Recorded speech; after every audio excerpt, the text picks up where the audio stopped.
그래도 우리 아버지 생신이신데? 생신상에 장모님이 드시다 남은 걸 드리는 건 좀 아니지 않았어?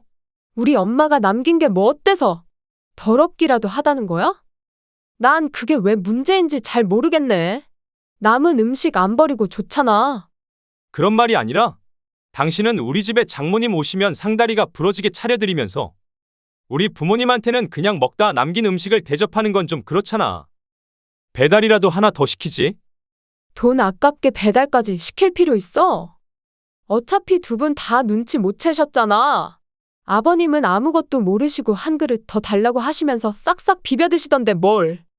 그건 그렇긴 한데 그래도 너무 남은 음식 티났어. 불고기인데 고기도 없고 국에 건더기도 하나 없던데. 아이, 몰라, 괜찮겠지. 뭐, 맛있게 드셨으니 됐잖아? 아니, 이게 지금 다 무슨 소리야? 설마 안 사돈이 먹다가 남긴 음식이 아까워서 우리한테 잔반 처리 시킨 거야? 그것도 생일이라고 초대한 자리에서? 안녕하세요. 이 사연의 주인공은 68세 최양희 할머님이십니다. 최 씨 할머니는 평생 남편과 아들을 위해 살아온 평범한 가정주부였습니다. 젊은 시절 살림과 육아에 전념하면서 가정을 돌봤고 남편은 공무원으로 성실하게 일하며 가정을 책임졌습니다. 은퇴 후에도 남편은 한결같이 원칙을 중시하는 사람이었고 최 씨 할머니는 그런 남편을 믿고 의지했습니다. 부부에게는 아들 하나 있었습니다.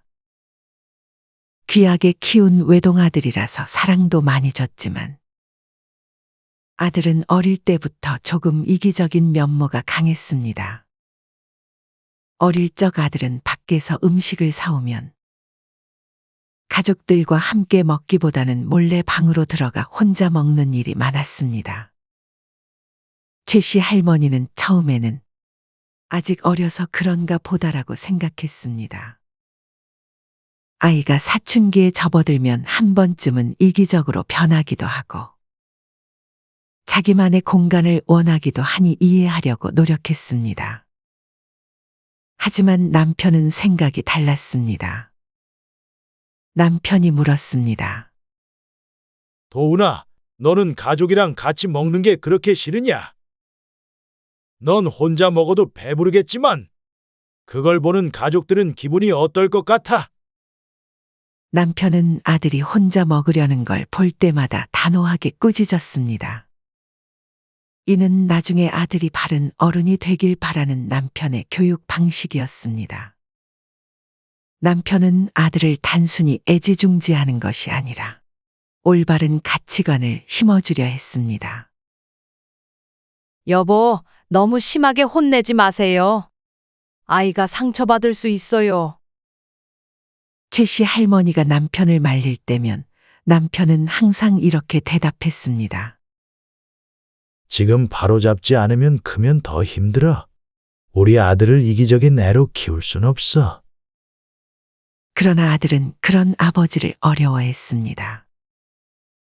엄격하게 가르치려고 하는 아버지와 점점 거리를 두기 시작했고 반대로 어머니와는 더 가까워졌습니다. 최 씨 할머니는 한편으로는 남편이 아들을 너무 심하게 다그치는 게 아닌가 싶었지만 먼 미래에는 남편이 맞았다는 것을 시간이 지나면서 알게 되었죠. 시간이 흘러 아들은 대학을 졸업하고 대기업에 취업했습니다. 대기업에 다니면서 자연스럽게 결혼 정년기가 되었고 주변 지인의 소개로 며느리를 만나 결혼하게 되었습니다. 며느리는 외모도 준수했고 직장도 있었으며 첫인상이 밝고 싹싹했습니다. 신혼 초반만 해도 며느리는 시댁을 잘 챙기는 것처럼 보였습니다. 명절이 되기 전에는 미리 연락을 해왔고 가끔 전화해서 안부를 묻기도 했습니다. 어머님, 같이 식사하면서 이야기도 나누고 싶어요. 아버님도 함께 오세요.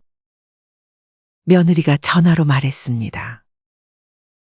아이고, 말이라도 고맙구나. 하지만 너희 신혼인데 방해할 순 없지. 최 씨 할머니가 웃으며 대답했습니다. 덕분에 최 씨 할머니는 며느리를 마음에 들어 했습니다. 여보, 요즘 애들 같지 않게 예의도 바르고 참 착하네.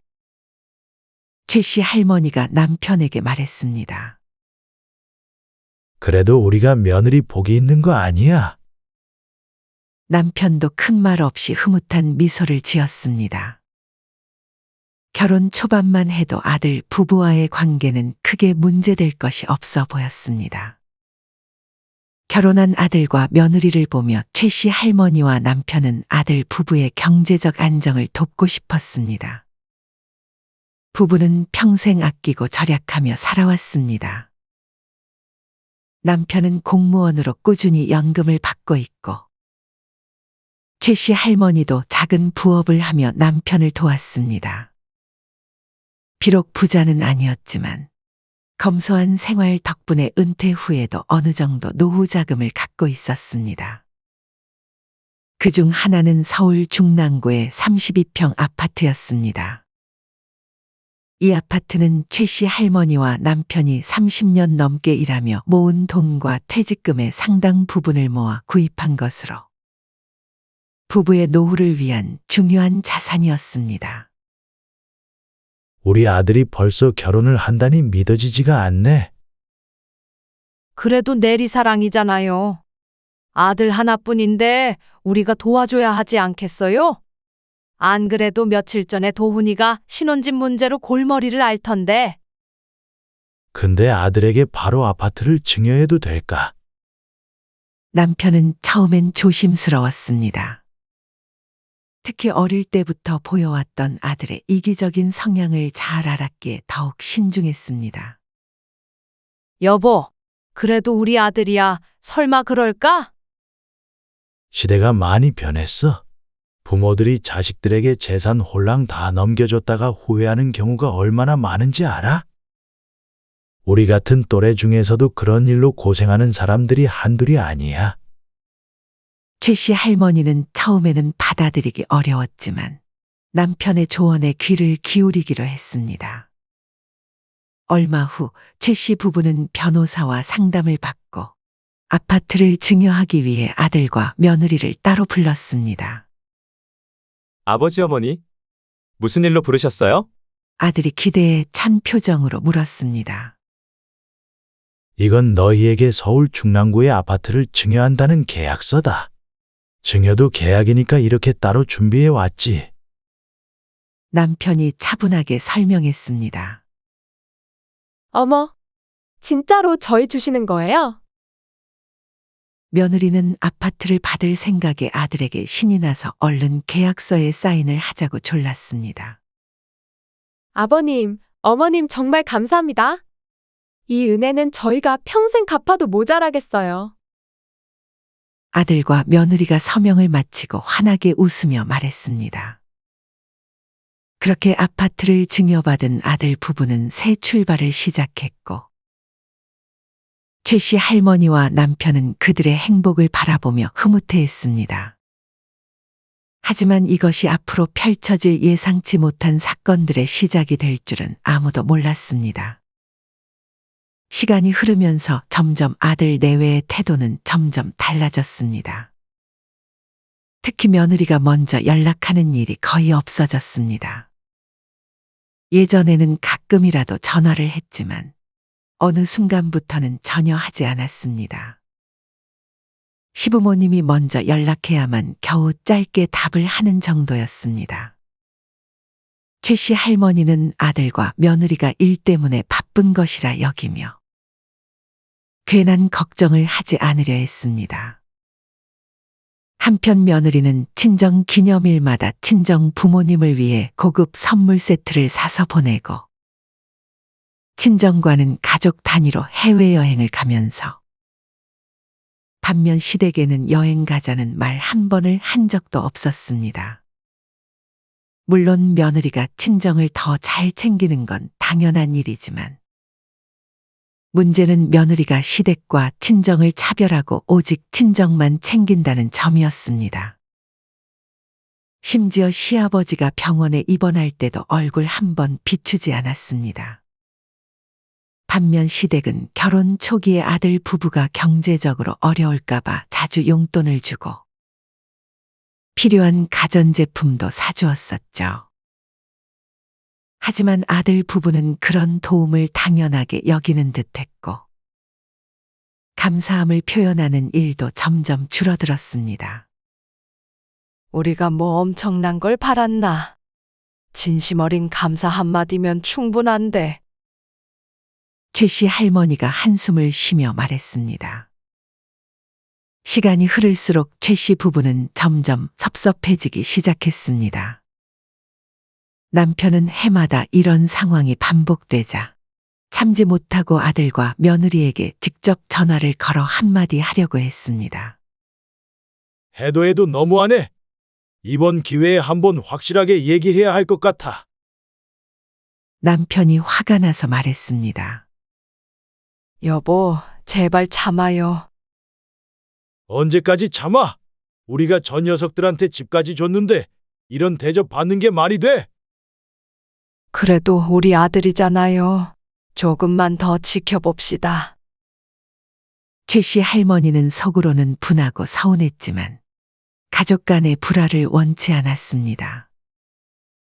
특히 남편의 건강이 좋지 않은 상황에서 스트레스가 가중되는 것은 더더욱 권치 않으셨죠. 그러던 어느 날 아들 부부로부터 오랜만에 먼저 연락을 해왔습니다. 아버님, 어머님, 곧 아버님 생신이신데 저희 집에서 식사 함께 하시겠어요? 최 씨 할머니는 순간 놀라며 남편과 얼굴을 마주 보았습니다. 웬일이래? 우리가 서운한 내색을 해서 그런가? 최 씨 할머니가 속삭였습니다. 남편은 의아한 표정으로 고개를 저었습니다. 글쎄. 갑자기 무슨 바람이 불었길래 그러지? 사실 섭섭한 감정이 아직 다 사라지진 않았지만 그래도 자식이 먼저 초대했다는 사실이 기뻤습니다. 최 씨 할머니는 며칠 전부터 기대에 부풀어 올랐습니다. 이제야 아들과 며느리가 정신 차린 건가? 그래도 생일이라고 대접을 받으러 가는데 아주 조금은 기대해도 되겠지? 그래도 아들 부부가 초대한 자리인데 최소한 정성껏 차린 음식으로 대접하지 않을까 하는 마음이었습니다. 최 씨 할머니와 남편은 빈손으로 가기 싫어서 아들이 좋아하는 과일을 사고 며느리를 위한 작은 선물도 준비했습니다. 당일 최 씨 부부는 교통체증으로 무려 4시간이 넘게 걸려 아들 내외의 집을 방문했습니다. 아버님, 어머님 오느라 고생 많으셨죠? 오셔서 식사부터 하세요. 그래. 초대해줘서 고맙다, 주영아. 하지만 집 안으로 들어서서 마주한 식사 자리는 최 씨 할머니의 기대와 너무도 달랐습니다.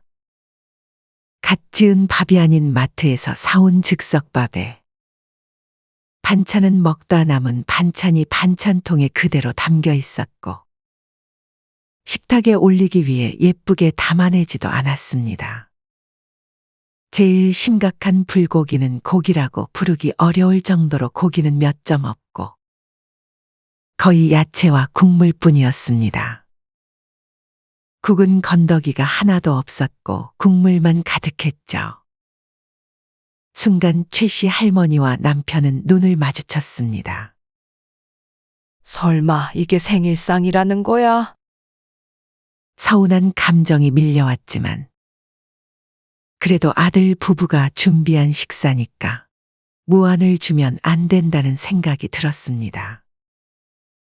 그래서 조용히 음식 앞에서 숟가락을 들었습니다. 와, 직접 요리했구나? 최 씨 할머니가 어색한 미소를 지으며 물었습니다. 네, 어머니. 제가 어제 좀 만들어뒀어요.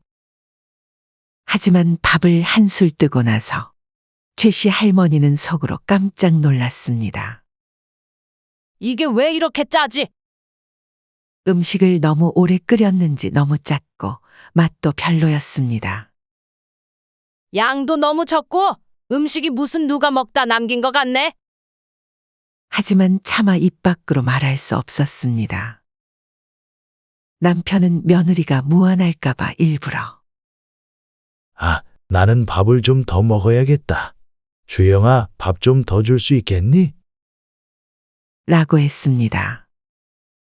며느리는 마지못해 햇반을 하나 더 뜯어 주었고 남편은 반찬 몇 가지를 싹싹 긁어 밥 위에 올려서 비벼 먹었습니다. 반면 최 씨 할머니는 몇 술 뜨지도 못했습니다. 어머니, 더 드시지 그러세요? 아니, 괜찮아. 나는 요새 입맛이 좀 없어서. 최 씨 할머니는 어색하게 웃으며 대답했습니다. 식사가 끝날 무렵 아들 부부는 드디어 본론을 꺼냈습니다. 사실 저희가 이렇게 집으로 초대한 이유가 하나 더 있어요. 아들이 조심스럽게 말문을 열었습니다. 주영이가 임신을 했어요. 최 씨 부부는 순간 놀라며 기뻐했습니다. 정말이니? 그럼 우리도 조만간 손주를 보겠네. 축하한다. 이제 어엿한 부모가 됐구나. 남편도 오랜만에 환한 미소를 지었습니다. 하지만 기쁨도 잠시, 이어지는 말에 최 씨 부부는 얼어붙었습니다. 이제 애도 태어날 거고, 저희가 좀 더 넓은 집으로 이사하려고 하는데, 부모님이 좀 도와주셨으면 해서요. 최 씨 부부는 말을 잃었습니다. 그때서야 최 씨 부부는 이 자리가 아버지 생일을 챙기기 위함이 아니라 빌미를 만들기 위한 자리였다는 사실을 깨달았습니다. 생각해보고 나중에 이야기하마. 실망한 최 씨 부부는 더 이상 말을 하지 않고 자리에서 일어났습니다.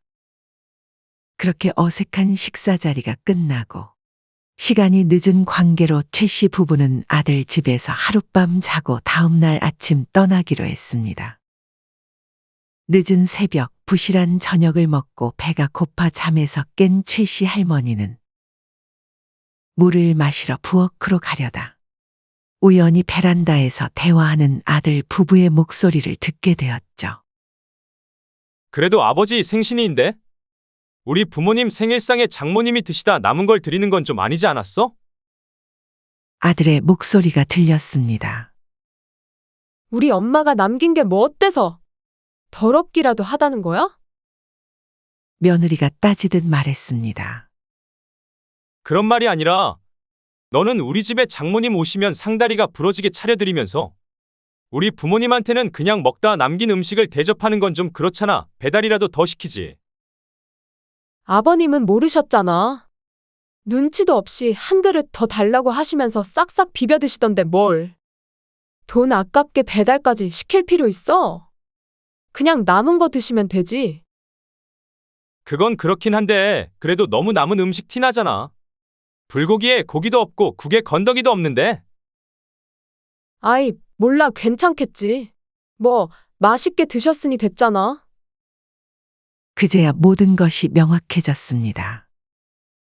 최 씨 부부가 먹은 불고기와 국은 전날 사돈이 먹다 남긴 음식이었습니다. 아니, 이게 지금 다 무슨 소리야?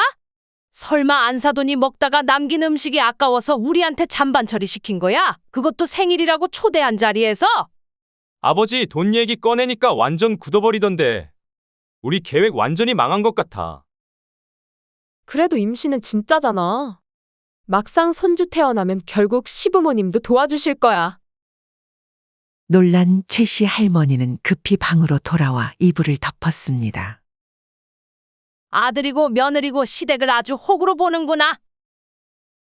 최 씨 할머니는 마음속으로 결심했습니다. 더 이상 아들과 며느리에게 희생하거나 참지 않겠다고. 이번에는 자신과 남편을 위한 결정을 내리기로 말이죠. 다음 날 아침, 최 씨 할머니는 평소보다 일찍 눈을 떴습니다. 한숨을 쉬며 머리를 감싸 쥐었습니다. 머릿속에서 밤새 들은 대화가 반복되며 끓어오르는 분노를 가라앉힐 수가 없었습니다. 이건 도저히 참을 수 없는 일이었습니다. 할머니는 조용히 남편을 흔들어 깨웠습니다. 남편은 반쯤 졸린 상태에서 어리둥절한 표정을 지었습니다. 할머니는 단호한 목소리로 말했습니다. 여보, 어제 우리가 먹은 음식이 뭔지 알아요? 남편은 반쯤 졸린 상태에서 어리둥절한 표정을 지었습니다. 불고기랑 국이잖아. 맛은 없었지만 갑자기 아침부터 무슨 뜬구름 잡는 소리예요. 하지만 최 씨 할머니가 입을 여는 순간 남편의 표정이 점점 굳어갔습니다. 그게 문제가 아니라 사돈이 먹다 남긴 거 그대로 우리한테 내준 거예요. 우리가 먹은 불고기랑 국 전부 다. 남편은 순간 말을 잃었습니다. 그러다 얼굴이 붉어지더니 벌떡 일어나 방을 나섰습니다. 김도훈! 당장 방에서 튀어나와! 거실에서 큰 소리로 아들을 불렀습니다. 아들은 갑작스러운 아버지의 분노에 놀라 잠에서 깨어나왔습니다. 곧이어 며느리도 부스스한 모습으로 방에서 나왔습니다. 아버님, 무슨 일이세요? 남편은 두 사람을 노려보며 이를 악물었습니다. 우리가 평생을 너를 어떻게 키웠는데 감히 우리한테 그런 짓을 해? 네? 무슨 말씀이세요, 아버지? 생일날에 내 부모한테 대접한다고 불러놓고 먹다 남긴 음식을 내놔. 아, 그게 아니고. 아들은 갑자기 분위기가 험악해지자 우물쭈물하며 변명을 늘어놓았습니다. 그러나 남편은 한치의 망설임도 없이 아들에게 한 걸음 다가갔습니다. 60년을 넘게 살면서 내 자식에게 이런 꼴을 당할 줄은 꿈에도 몰랐다. 이 집은 누가 사준 건지 벌써 잊은 거냐? 남편은 아들의 변명을 들을 생각도 없이 단호하게 말했습니다. 며느리는 그제야 분위기가 심상치 않음을 깨닫고 목소리를 높였습니다. 아버님, 고정하세요. 저희가 일부러 그런 것도 아니고. 너도 조용히 해. 일부러가 아니라면 그게 더 문제 아니냐? 남편의 한마디에 며느리의 얼굴이 붉어졌습니다. 하지만 며느리도 만만치 않았습니다.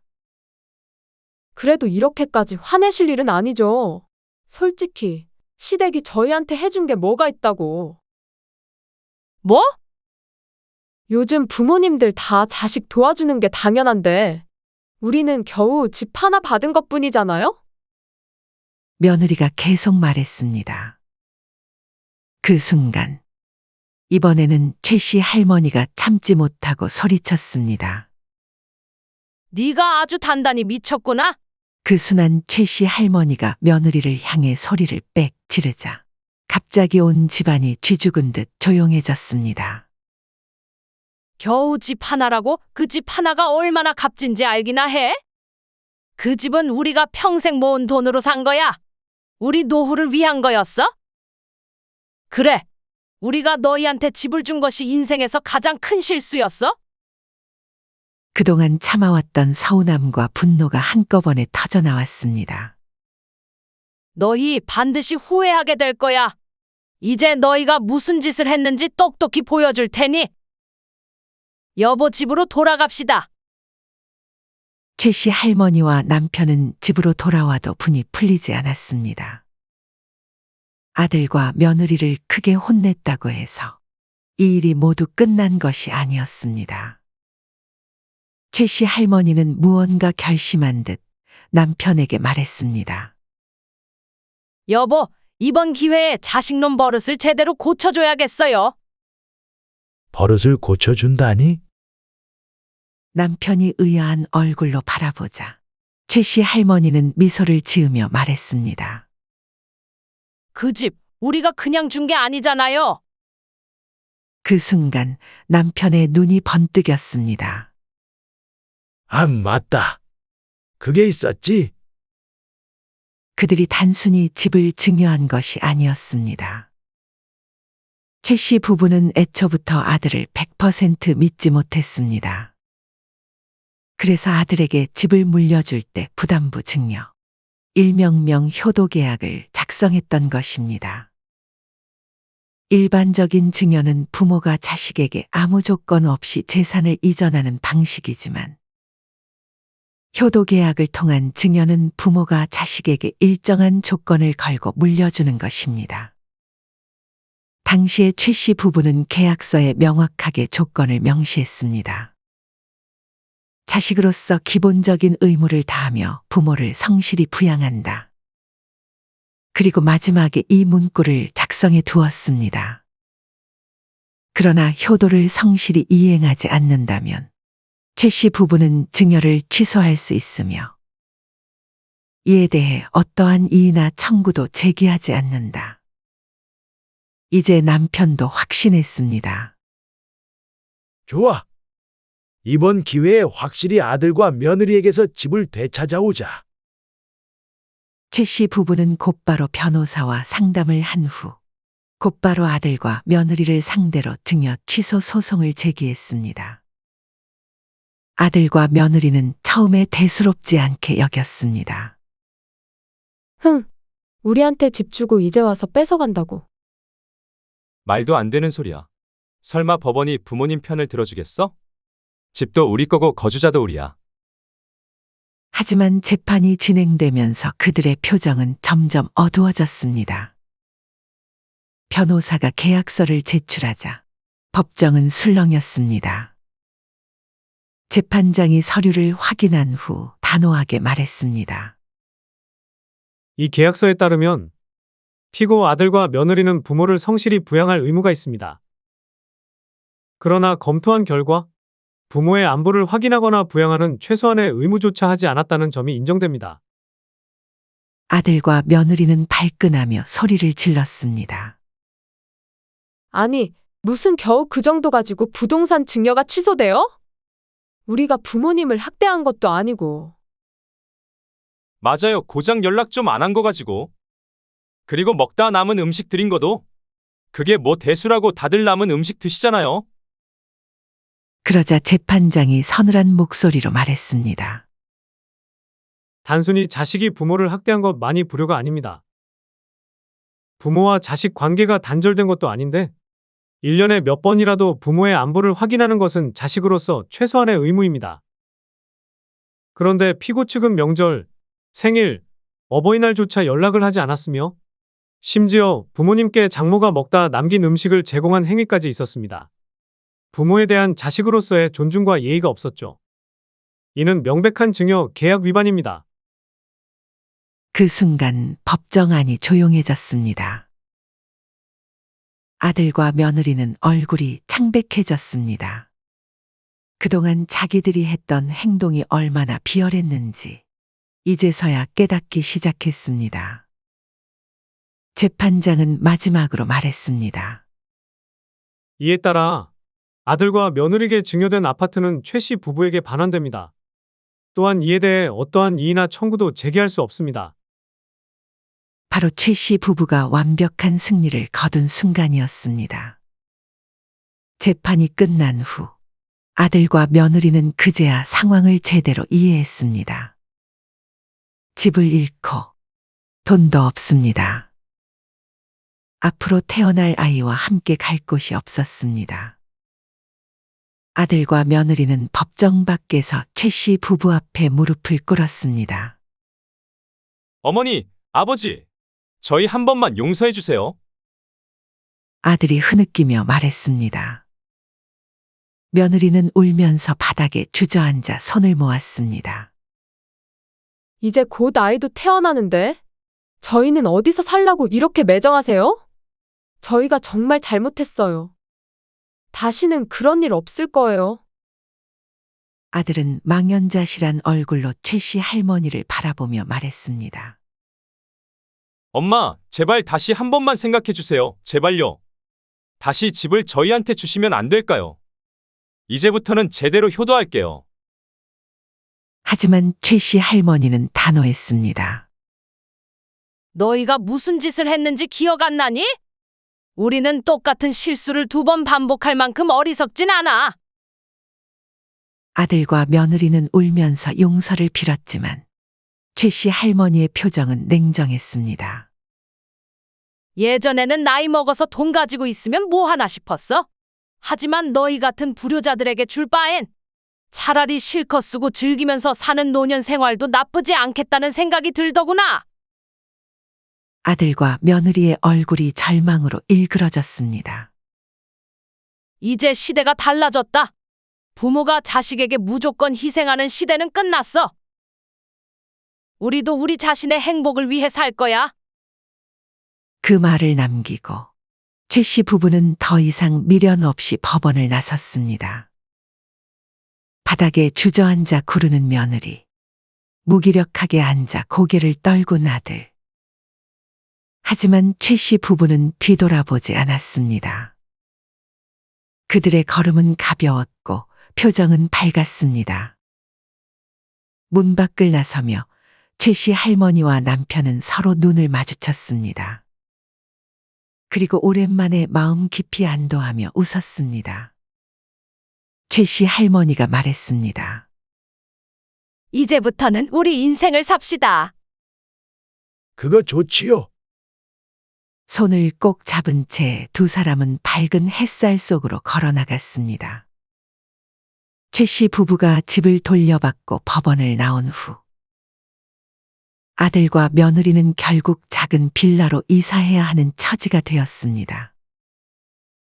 아들과 며느리는 최 씨 부부가 증여한 집이 영원히 자기들의 것일 거라고 믿고 제대로 저축도 하지 않았습니다. 부모에게 받은 집이 있으니 따로 집을 마련할 필요도 없었고 돈을 모아둘 이유도 없었습니다. 그저 버는 대로 쓰고 원하는 것은 다 사들이며 마음껏 누리는 생활을 했습니다. 하지만 갑자기 집을 잃게 되면서 그들에게 빚이 생기기 시작했습니다. 월세를 내야 했고 이사 비용도 만만치 않았습니다. 씀씀이는 여전히 큰데 비해 지출이 많아지면서 두 사람의 생활은 급격히 나빠지기 시작했습니다.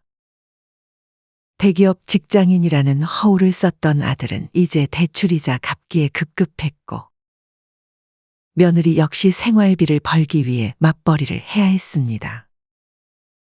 그들이 꿈꾸던 넓고 좋은 집, 안정된 미래는 한순간에 사라졌습니다. 처음에는 그럭저럭 버틸 수 있을 거라고 생각했습니다. 하지만 시간이 지나면서 현실이 너무도 가혹하게 다가왔습니다. 어느 저녁 작은 빌라의 좁은 거실에서 아들과 며느리는 걱정스러운 표정으로 대화를 나누고 있었습니다. 며느리가 고개를 숙이며 말했습니다. 여보, 카드값이 이번 달에도 밀렸어. 저번 달에 우리가 산 할부가 아직 남아있어서 그래. 조금만 더 아껴 쓰자. 아들이 힘없는 목소리로 대답했습니다. 그럼 다음 달엔 괜찮아지고. 우리 대출이자만 해도 얼마인데. 아들은 대답 대신 한숨만 쉬었습니다. 결국 아들과 며느리는 최 씨 부부를 다시 찾아가기로 결정했습니다. 문 앞에서 두 사람은 예전과 다르게 초라한 모습으로 서 있었습니다. 멀끔한 명품 가방과 브랜드 옷을 입던 며느리는 어느새 초라한 티셔츠에 다 늘어진 운동화를 신고 있었습니다. 최 씨 할머니가 문을 열자 아들과 며느리는 고개를 숙였습니다. 엄마, 아버지, 정말 죄송해요. 제발 다시 기회를 주세요. 저희도 정신 차렸어요. 며느리도 울먹이며 말했습니다. 최 씨 할머니는 단호하게 대꾸했습니다. 정신 차렸다고? 이제 와서? 너희는 우리를 부모로서가 아니라 돈을 대주는 ATM으로만 봤잖니? 며느리는 끝까지 매달렸습니다. 그럼 손주라도 좀 봐주시면 안 될까요? 태어날 아이한테는 죄 없잖아요. 저희 어찌 됐든 간에 아이한테는 할머니, 할아버지가 필요해요. 하지만 최 씨 할머니는 더 이상 흔들리지 않았습니다. 그래서 손주 핑계 대면서 다시 돈 뜯어가려고? 아니에요. 정말 그런 게 아니고. 이제 와서 무슨 낯짝으로 손주를 봐달래? 너희가 우리를 어떻게 대했는지 생각해봐. 우리는 그때 너희가 한 말, 한 행동 하나도 잊지 않았어. 너희 애는 너희가 키워? 부모 도움받는 게 당연한 줄 알지? 그런 생각부터 버려. 우리는 이제 너희 부탁 다 들어줄 생각 없어. 앞으로도 마찬가지야. 그러니까 다시는 이런 사정 핑계 대면서 찾아올 생각하지 마라. 아들과 며느리는 멍하니 최 씨 할머니를 바라보았지만 할머니는 단호하게 문을 쾅 닫아버렸습니다. 아들과 며느리는 망연자실한 얼굴로 그저 닫힌 문만 바라볼 뿐이었죠. 최 씨 부부는 이제 그들은 자신들의 인생에만 집중하기로 했습니다. 그 후 최 씨 부부는 한 번도 생각해 본 적 없던 유럽 패키지 여행을 떠났습니다. 비싸서 감히 꿈도 꾸지 못했던 여행이었지만 이제는 다르게 생각했습니다. 최 씨 부부는 유럽 여행을 다니며 커피 한 잔의 여유도 즐기고 바다에서 노을을 바라보고 유럽의 작은 골목길을 거닐기도 했습니다. 여보, 이제 우리 하고 싶은 거 하면서 살아요. 최 씨 할머니가 남편의 손을 잡으며 말했습니다. 그러게 우리가 여행을 이렇게 좋아하는지 몰랐네. 남편이 웃으며 대답했습니다. 그러니까요. 평생 남들만 보내는 줄 알았던 패키지 여행도 다녀보고 진작 이렇게 살았어야 했는데. 여행을 마치고 돌아오자마자 최 씨 부부는 지금 살던 집을 정리하고 한적한 곳으로 이사했습니다. 이제 더 이상 손주를 봐달라는 전화도, 돈을 달라는 연락도, 스트레스 받을 일도 없었습니다. 그 후에도 아들과 며느리는 수차례 연락을 시도해왔지만 최 씨 부부는 쉽게 받아줄 생각이 없었습니다. 자식들도 자기들만 생각하듯 이제는 우리도 우리 자신을 먼저 생각할 때야. 그렇게 최 씨 부부는 깊은 깨달음과 함께 진정으로 행복한 노후를 보내기 시작했습니다. 끝으로 최 씨 할머님이 여러분들께 마지막으로 남기고 싶은 말이 있다고 하셨습니다. 저의 긴 사연을 읽어주신 여러분. 아마도 이 글을 읽으며 속이 시원하신 분들도 계실 것이고, 혹은 어쩌면 씁쓸한 마음이 드신 분들도 계실 겁니다. 저도 한때는 부모가 자식에게 희생하는 것은 당연한 일이라고 생각했습니다. 나중에 다 자식한테 돌아온다. 내가 베푼 만큼 자식도 나를 챙겨줄 것이다. 하지만 시대가 변했습니다. 자식도 자신들의 인생이 우선입니다. 그리고 부모도 조금 더 이기적으로 살아도 됩니다. 너무 희생하지 마세요. 여러분도 인생을 즐기실 권리가 있습니다. 혹시라도 자식에게 재산을 증여할 계획이 있으시다면 꼭 효도 계약을 하십시오. 아무 조건 없이 다 퍼주고 나면 나중에 후회해도 돌이킬 수 없습니다. 저도 예전에는 부모와 자식이 법정에서 소송을 한다는 것이 드라마나 뉴스에서나 나오는 이야기라고 생각했습니다. 하지만 살아보니 이런 일은 생각보다 흔한 현실입니다. 어쩌면 세상은 우리가 알고 있는 이야기보다 더 사연 같을지도 모릅니다. 그러니 부모도 이제는 더 똑똑해져야 합니다. 재산은 절대 먼저 내어주지 마시고 마지막까지 손에 꼭 쥐고 계세요. 여러분의 남은 인생도 행복과 여유로 가득 차기를 바라며 이만 글을 마칩니다. 사연은 여기까지였습니다. 구독, 좋아요, 댓글은 영상 제작에 큰 힘이 됩니다. 시청해 주셔서 감사합니다. 소파에 앉아 조금 기다리자 며느리가 아이를 안고 나왔습니다. 아이구야, 우리 강아지 얼굴 좀 보자. 할머니가 안아볼까? 안 돼요. 손 대지 마세요. 어머님한테 병균 같은 거 옮으면 어떡해요? 나 오자마자 손 씻었어. 외투도 벗었고. 그런 문제가 아니에요. 아기가 아직 어려서 자극에 민감하거든요. 그리고 저희는 외부인은 아기 못 만지는 걸 원칙으로 하고 있어요. 여긴 저희 집이니까 저희 방식은 지켜주셔야죠. 눈으로만 보세요. 하지만 안사도는 아들네 집에 머물며 손주를 안고 쓰다듬고 뽀뽀까지 한 사실을 정씨는 알고 있었습니다. 며느리는 오직 정씨에게만 외부인이라며 선을 그었죠. 됐어. 안아볼 생각도 말았어야지. 애초에 이럴 거면 뭐하러 부른 거야? 내가 병균 덩어리니 외부인이니 뭐니 하는 소리까지 들어가며 여기 왜 왔는지 모르겠다. 안사돈한테는 한 번도 그런 적 없었잖아. 엄마, 그냥 우리 방식이 그런 거니까 이해해줘요. 장모님은 아이 태어날 때부터 계속 옆에 계셨으니까 상황이 다르잖아요. 재민아, 너 결혼하더니 사람이 바뀌었구나. 며느리가 나를 그렇게 홀대할 때 그동안 옆에서 한 번도 말린 적 없었지. 오히려 지금처럼 며느리 편만 들고 말이야. 결혼 전엔 아들이었지만 이제는 수진이 남편이라 이거야. 엄마 어디 가세요? 외부인이라며? 이제 그만 내 집에 돌아가련다? 그리고 이제 나한테 지원받을 생각하지도 마. 손주도 다 필요 없다. 내 친자식도 나한테 이러는데 내 자식도 아닌 손주 챙겨주고 싶은 마음이 생기겠냐? 안녕하세요. 이 사연의 주인공은 64세 정경자 씨입니다. 정 씨는 부산 수영구 바닷가 근처의 4층짜리 낡은 아파트에서 살고 있었습니다. 정 씨는 남편을 잃고 홀로 살아온 지 어느덧 10년이 되었습니다. 혼자 하는 끼니에도 이제는 익숙해졌고 대화 없는 하루에도 정막보다 담담함이 먼저 깃듭니다.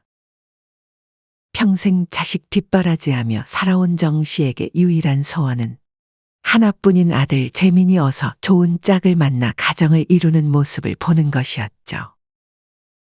남편이 떠난 후에도 아들을 생각하며 버텨왔습니다. 아들은 내성적이고 말수가 적은 아이였지만 언제나 믿음직했고 부모 말에 토 하나 단 적이 없었습니다.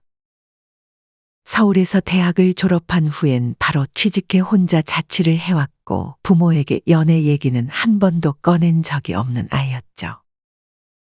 그래서였을까요? 갑자기 결혼한다는 아들의 말에 정 씨는 깜짝 놀랐습니다. 엄마, 나 결혼하고 싶은 사람이 생겼어요. 아들은 소개로 만난 여자와 8개월을 만나고 있었다고 했습니다. 이름은 수진이고 서울 토박이에 직장도 번듯했죠. 조금 이른 감이 있지만 저도 이제 나이도 있고 얼른 결혼해서 가정을 꾸리고 싶어요. 순간 당황스러웠지만 정 씨는 그저 고개를 끄덕이며 말했습니다. 그래, 네가 좋다니까 엄마도 좋다. 정 씨의 속마음은 복잡했습니다. 하지만 동시에 그래도 우리 아들도 이제 제 짝을 만나는구나 이내 안도감이 들었죠. 처음 마주한 며느리는 단정하고 예의 바른 인상이었습니다. 이 씨는 만남이 끝난 후 작은 선물과 함께 며느리에게 조용히 말을 건넸습니다. 우리 수진이 앞으로 가족이 될 사이니 잘 부탁한다. 나는 막 엄격하게 구는 그런 시어머니 아니야. 편하게 지내자. 그 말엔 정 씨의 젊은 시절의 시집살이가 고스란히 녹아 있었습니다. 사사건건 시댁 눈치를 보며 살던 시절, 수저 놓는 위치까지 지적당했던 시절, 그 고통을 떠올릴 때마다 자신의 며느리에겐 절대 그러고 싶지 않았던 것이죠. 결혼 후 정 씨는 아들을 통해 며느리를 자주 챙겼습니다. 며느리가 좋아한다는 과일이 보이면 포장해서 택배로 보내고 명절이 다가오면 아들을 시켜 용돈과 조그마한 선물을 전달하게 했습니다. 직접 전화를 걸어 말한 적도 있었죠. 수진아, 이번에도 재민이 통해서 이것저것 챙겨서 보냈다. 혹시 내가 챙기는 게 부담스럽거나 그러면 말하렴. 아니에요. 잘 받을게요. 며느리의 대답은 언제나 짧았고 감사하다는 말 한마디 없었지만 정 씨는 요즘 애들이 원래 좀 무뚝뚝하지 하며 스스로를 달랬습니다. 몇 달 뒤 아들의 서울 집에 처음으로 초대받은 날, 정 씨는 손수 만든 반찬 몇 가지와 마트에서 산 감귤 한 상자, 그리고 손주 생기면 쓰라고 사둔 아기용 내복까지 챙겨 들고 서울행 버스에 몸을 실었습니다. 설렘 반 긴장 반으로 4시간을 달려 아들의 아파트에 도착했죠. 새 가족이 된 며느리와 어떻게 하면 더 친해질 수 있을까 버스 안에서 내내 생각했습니다. 현관 앞에 도착해 초인종을 누르자 며느리가 문을 열었습니다. 어머니, 올라오셨어요. 들어오세요.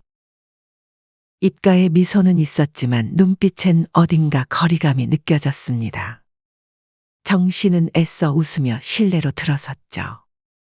거실은 깔끔했고 새로운 가구들과 조명이 눈에 띄게 고급스러웠습니다. 정 씨는 두리번거리다 식탁 쪽으로 시선을 옮겼습니다. 빛이 나는 나무결을 보며 감탄이 절로 나왔죠. 이야, 집이 참 좋네. 요즘은 이런 식탁도 나오니 색깔이 참 고급지다. 손끝으로 가장자리를 조심스레 쓸며 말을 잇자 며느리가 그 순간 얼굴을 확 굳히더니 짜증 섞인 말투로 정색하며 말했습니다. 어머님, 함부로 막 만지작거리지 마세요. 얼룩 생겨요. 이거 진짜 비싼 거란 말이에요. 조심 좀 해주세요. 며느리의 목소리엔 날이 서 있었고 급기야 다가와서 정 씨의 손을 확 하고 밀쳐냈습니다.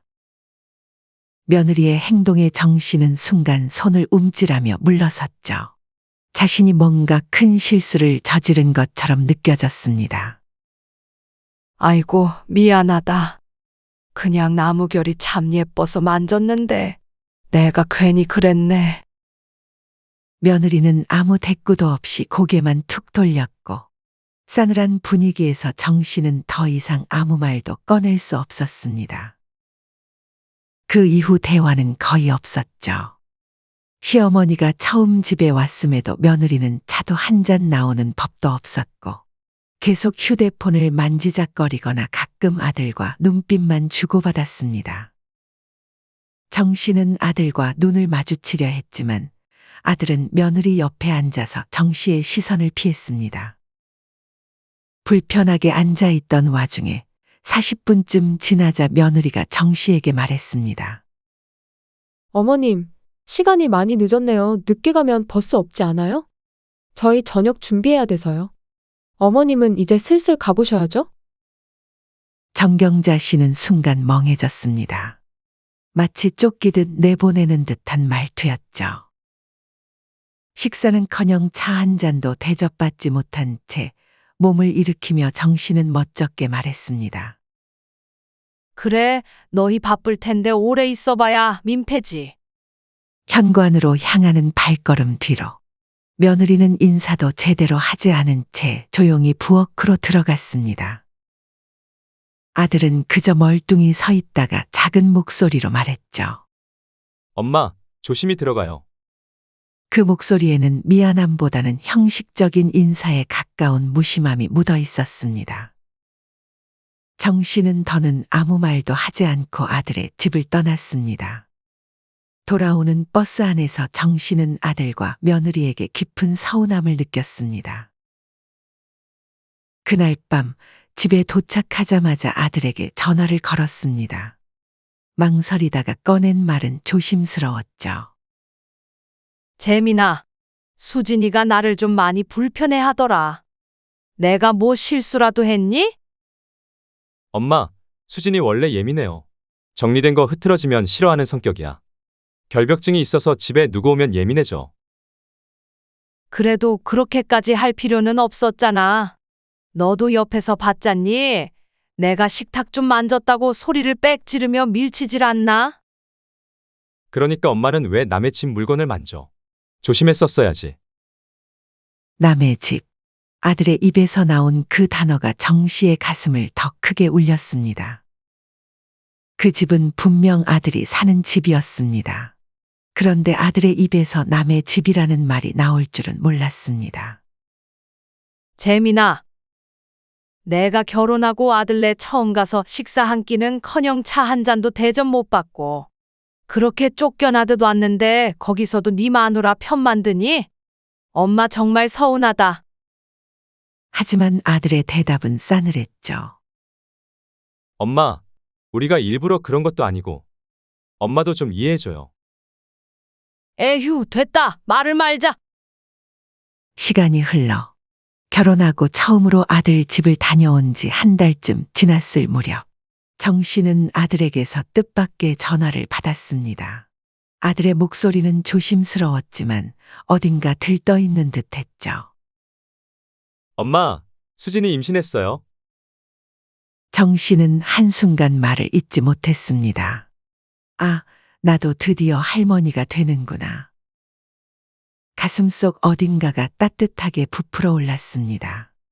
며느리에 대한 서운함이며 아들의 무심함도 잠시 잊혔죠. 정 씨는 목소리에 최대한 진심을 담아 말했습니다. 그래, 잘 됐다. 며느리 몸조리 잘하라 전해줘. 뭐 필요한 거 있으면 말하고. 며칠 후 정 씨는 며느리에게 전화를 걸었습니다. 정 씨가 먼저 물었죠. 혹시 필요한 거 있으면 부담 갖지 말고 얘기하렴. 임신 중엔 조심해야 하니까. 며느리는 망설이다가 이렇게 말했습니다. 어머니, 다른 건 다 괜찮은데. 사실 가고 싶은 조리원이 있는데 비용이 좀 부담스러워서요. 혹시 어머님이 좀 도와주실 수 있을까요? 정 씨는 금액을 듣고 고민했지만 이내 결심한 듯 대답했습니다. 그럼 당연하지. 정확하게 얼마인지 문자로 보내놔라. 그 말이 끝나자마자 아들에게 전화를 걸어 바로 입금해줬습니다. 조리원 비용은 생각보다 만만치 않은 액수였지만 정 씨는 손주를 위하는 마음에 조금 무리해서라도 지원해 주었습니다. 겸사겸사 이번 기회에 며느리와 더 가까워질 수 있겠구나 하는 작은 희망이 정 씨의 마음에 피어났습니다. 이렇게라도 가족의 연결고리가 생겼다는 것이 기뻤고 며느리에게 시어머니로서 든든한 뒷배가 되어주고 싶었습니다. 그러나 조리원 출산용돈, 육아용품 등 정 씨의 열렬한 지원에도 불구하고 손주 윤우가 태어나고 몇 달이 지나도록 정 씨는 손주 얼굴 한 번을 못 봤습니다. 정 씨는 서운함에 전화로 아들을 붙잡고 물었죠. 윤우는 언제쯤 보러 갈 수 있니? 길게도 안 있을게. 우리 강아지 얼굴만이라도 좀 보고 싶구나. 엄마, 지금은 좀 힘들어. 수진이 아직 몸조리 중이라 신경이 많이 예민해요. 조금만 기다려줘. 조리원을 나오고 몇 달이나 더 지난 지금까지 몸조리 중이라는 며느리가 정 씨는 이해가 잘 안 갔지만 며느리의 몸 상태를 생각해 더 조르지 않았습니다. 기다려달라던 말은 그로부터 3달이 더 지나고도 여전히 그대로였습니다. 정 씨는 참으며 기다렸지만 마음 한 구석에는 의문이 자라고 있었습니다. 아들과 며느리는 왜 이렇게 오랫동안 손주를 보여주지 않는 걸까? 무슨 이유라도 따로 있는 건가? 하지만 어느 주말 오후 정 씨는 우연히 불편한 진실 하나를 알게 되었습니다. 그날은 정 씨가 아들에게 안부차 전화를 걸은 날이었죠. 재민아, 뭐해? 집이니? 어이구, 우리 손주 졸리구나. 할미랑 코 차러 가자. 아유, 이뻐라, 쪽쪽. 그 순간 전화기 너머로 들리는 익숙한 목소리에 정 씨는 온몸이 굳었습니다. 분명 어디선가 들어본 목소리와 말투였죠. 분명 안사돈의 목소리였습니다. 정 씨의 손에 쥔 휴대폰이 미세하게 떨렸습니다. 재민아, 지금 누구야? 혹시 안사돈 너희 집에 오신 거야? 한참 뜸을 들이던 아들이 마지못해 사실을 털어놓았습니다. 응. 장모님 오셨어. 지난달부터 우리 집에 와 계셔 손주 육아 도와주신다고. 나는 이 핑계 저 핑계 대며 아직 한 번도 못 본 손주를. 안사도는 매일 와서 보고 안고 계셨구나. 정 씨는 말끝이 흐렸지만 정 씨의 마음속엔 이미 생채기가 깊게 패였습니다. 자신에게는 몇 달이 넘도록 얼굴 한 번 보여주지 않던 손주를 안사도는 매일같이 보고 있었다는 사실이 가슴을 후벼 팠습니다. 미안 엄마. 나중에 다시 전화할게. 아들은 급히 정 씨의 전화를 끊었습니다. 정 씨는 그 후 아들에게 다시 전화를 걸었지만 받지 않았죠. 결국 문자를 보냈습니다. 재민아, 엄마가 너희한테 뭐 잘못했니? 왜 안사돈한테만 손주를 보여주고 나한테는 안 보여주는 거야? 해도 너무한 거 아니야? 한참 후에야 돌아온 아들의 답장은 더 서운했습니다. 엄마, 아무래도 수진이한테는 장모님이 더 편하잖아요. 때 되면 손주 보여드릴게요. 보채지 좀 마세요. 그 후로 손주 윤우가 태어난 지 1년이 흘렀습니다. 손주의 돌이 다가올 즈음 갑작스럽게 며느리에게서 전화가 걸려왔습니다. 어머님, 저희 돌잔치는 안 하기로 했어요. 그냥 사진만 간단히 찍으려고요. 요즘 다들 간단히 하잖아요. 그래, 뭐 요즘은 그렇게들 하기도 하지.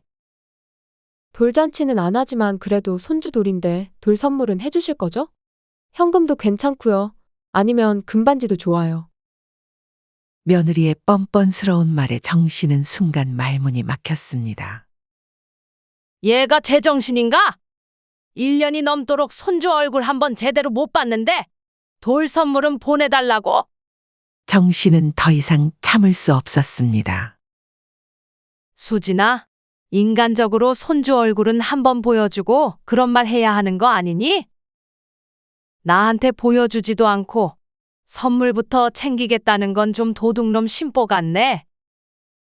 며느리는 잠시 말을 잇지 못하더니 다소 뜸을 들인 후 대답했습니다. 그럼 시간 한번 내볼게요. 다음 주 주말에 시간 괜찮을 것 같아요. 정 씨는 돌 선물 받으려고 허락해주는 건가 하는 의문이 들었지만 그래도 드디어 손주를 볼 수 있다는 기대에 마음이 설레었습니다.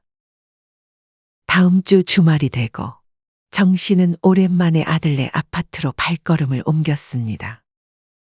버스를 타고 선물 가방을 들고 손 씻는 알콜 티슈까지 챙겨가며 설레는 마음 반 긴장 반으로 집을 찾았습니다. 손주는 얼마나 자랐을지도 궁금했죠. 정 씨가 현관 앞에 서자 초인종을 누른 지 10초 만에 문이 열렸습니다. 며느리는 오랜만에 보는 시어머니를 반갑게 맞이해주기는커녕 불편한 표정을 지으며 소리쳤습니다. 어머니, 오셨으면 손부터 씻고 들어오세요. 거기 오른쪽이 화장실이에요. 며느리는 차가운 말투로 화장실을 가리켰습니다. 이내 정 씨는 조용히 화장실로 향했습니다. 손을 씻고 겉옷을 벗은 후 조심조심 거실로 들어왔습니다. 소파에 앉아 조금 기다리자 며느리가 아이를 안고 나왔습니다. 작은 얼굴, 동그란 눈망울. 사진으로만 봤던 손주를 보자 반가움에 정 씨는 자리에서 조심히 일어나 팔을 벌렸습니다. 아이구야, 우리 강아지 얼굴 좀 보자. 할머니가 안아보자. 그러나 며느리는 몸을 돌려 아이를 품에 더 꼭 끌어안았습니다. 그리고 단호하게 말했죠. 안 돼요. 손 대지 마세요. 어머님한테 병균 같은 거 옮으면 어떡해요? 저희는 아기 만질 땐 샤워까지 하고 옷도 갈아입는 걸 원칙으로 하고 있어요. 정 씨는 잠시 얼어붙었습니다. 나 오자마자 손 씻었어. 외투도 벗었고. 그런 문제가 아니에요. 아기가 아직 어려서 자극에 민감하거든요. 그리고 어머님은 외부인이시잖아요. 여긴 저희 집이니까 저희 방식은 지켜주셔야죠. 순간 방 안의 공기가 차갑게 식었습니다. 며느리의 말 속엔 선을 긋는 느낌이 확실했습니다. 특히 외부인이라는 단어가 쿡 하고 정 씨의 가슴에 박혔습니다. 정 씨는 충격을 받고 겨우 의자에 앉아 조용히 숨을 골랐습니다. 눈앞에서 며느리가 아이 이마에 뽀뽀하는 걸 보며 그 장면이 자신에겐 허락되지 않는다는 사실이 참 서러웠죠. 문득 지난번 아들과 통화 중 들었던 안사돈의 목소리가 떠올랐습니다. 안사돈은 아들의 집에 머물며 아이를 안고 쓰다듬고 뽀뽀까지 하고 있었습니다. 낯설지도 어색하지도 않았습니다. 안사돈은 아들과 며느리의 집에 너무도 자연스럽게 녹아든 가족이었습니다. 하지만 정 씨는 손을 깨끗이 씻고 말도 조심히 하고 며느리가 시키는 대로 움직였는데도 불구하고 외부인 취급을 받았죠. 그 순간 정 씨는 깨달았습니다. 며느리에게 가족은 며느리의 친정만을 뜻하는 것이었고 자신은 가족이 아닌 단지 자신의 집에 잠깐 들른 외부인일 뿐이었다는 것을 말입니다. 정 씨는 그 사실이 뼛속까지 서러웠습니다. 자신이 준 조리원 비용으로 며느리는 회복했고 보낸 선물과 용돈으로 손주는 자랐지만 정작 자신은 그 손주를 안아볼 수조차 없는 사람이었습니다. 아무리 잘해보려 애써도 자신은 결국 외부인일 뿐이었으니까요. 그 후로 흐르는 시간 동안 정 씨는 아들과 며느리가 지켜보는 가운데 소외된 손님처럼 소파에 앉아 있었습니다. 됐어. 안아볼 생각도 말았어야지. 애초에 이럴 거면 뭐하러 부른 거야? 내가 병균 덩어리니 외부인이니 뭐니 하는 소리까지 들어가며 여기 왜 왔는지 모르겠다. 정 씨의 목소리에는 서운함이 묻어났습니다. 이내 곧 아들이 나섰습니다. 엄마, 그냥 우리 방식이 그런 거니까 이해해줘요. 장모님은 아이 태어날 때부터 계속 옆에 계셨으니까 상황이 달라. 끝까지 며느리의 편만 드는 아들의 말에 정 씨는 겨우 참아온 인내심의 끈이 마침내 끊어졌습니다. 정 씨는 천천히 고개를 돌려 아들을 바라봤습니다. 그 눈빛은 마치 남을 보는 듯 싸늘했죠. 재민아, 너 결혼하더니 사람이 바뀌었구나. 며느리가 나를 홀대할 때 옆에서 한 번도 말린 적 없었지. 오히려 지금처럼 편만 들고 말이야. 내가 낳고 키운 자식인데 말투 하나에도 이젠 내 자식처럼 안 느껴진다. 결혼 전엔 아들이었지만 이제는 수진이 남편이라 이거야. 조용히 자리에서 일어난 정 씨는 가방을 챙기고 신발을 신기 시작했습니다. 엄마 어디 가세요? 외부인이라며? 이제 그만 내 집에 돌아가련다? 이제 나한테 지원받을 생각하지도 마. 손주도 다 필요 없다. 남한테 퍼주는 바보짓 이제 그만할란다? 며느리는 묵묵히 아이만 안고 있었고 아들은 우물쭈물하며 어찌할 바를 몰랐습니다. 아들이 다급히 따라 나섰습니다. 엄마, 갑자기 왜 그래요? 진정하세요.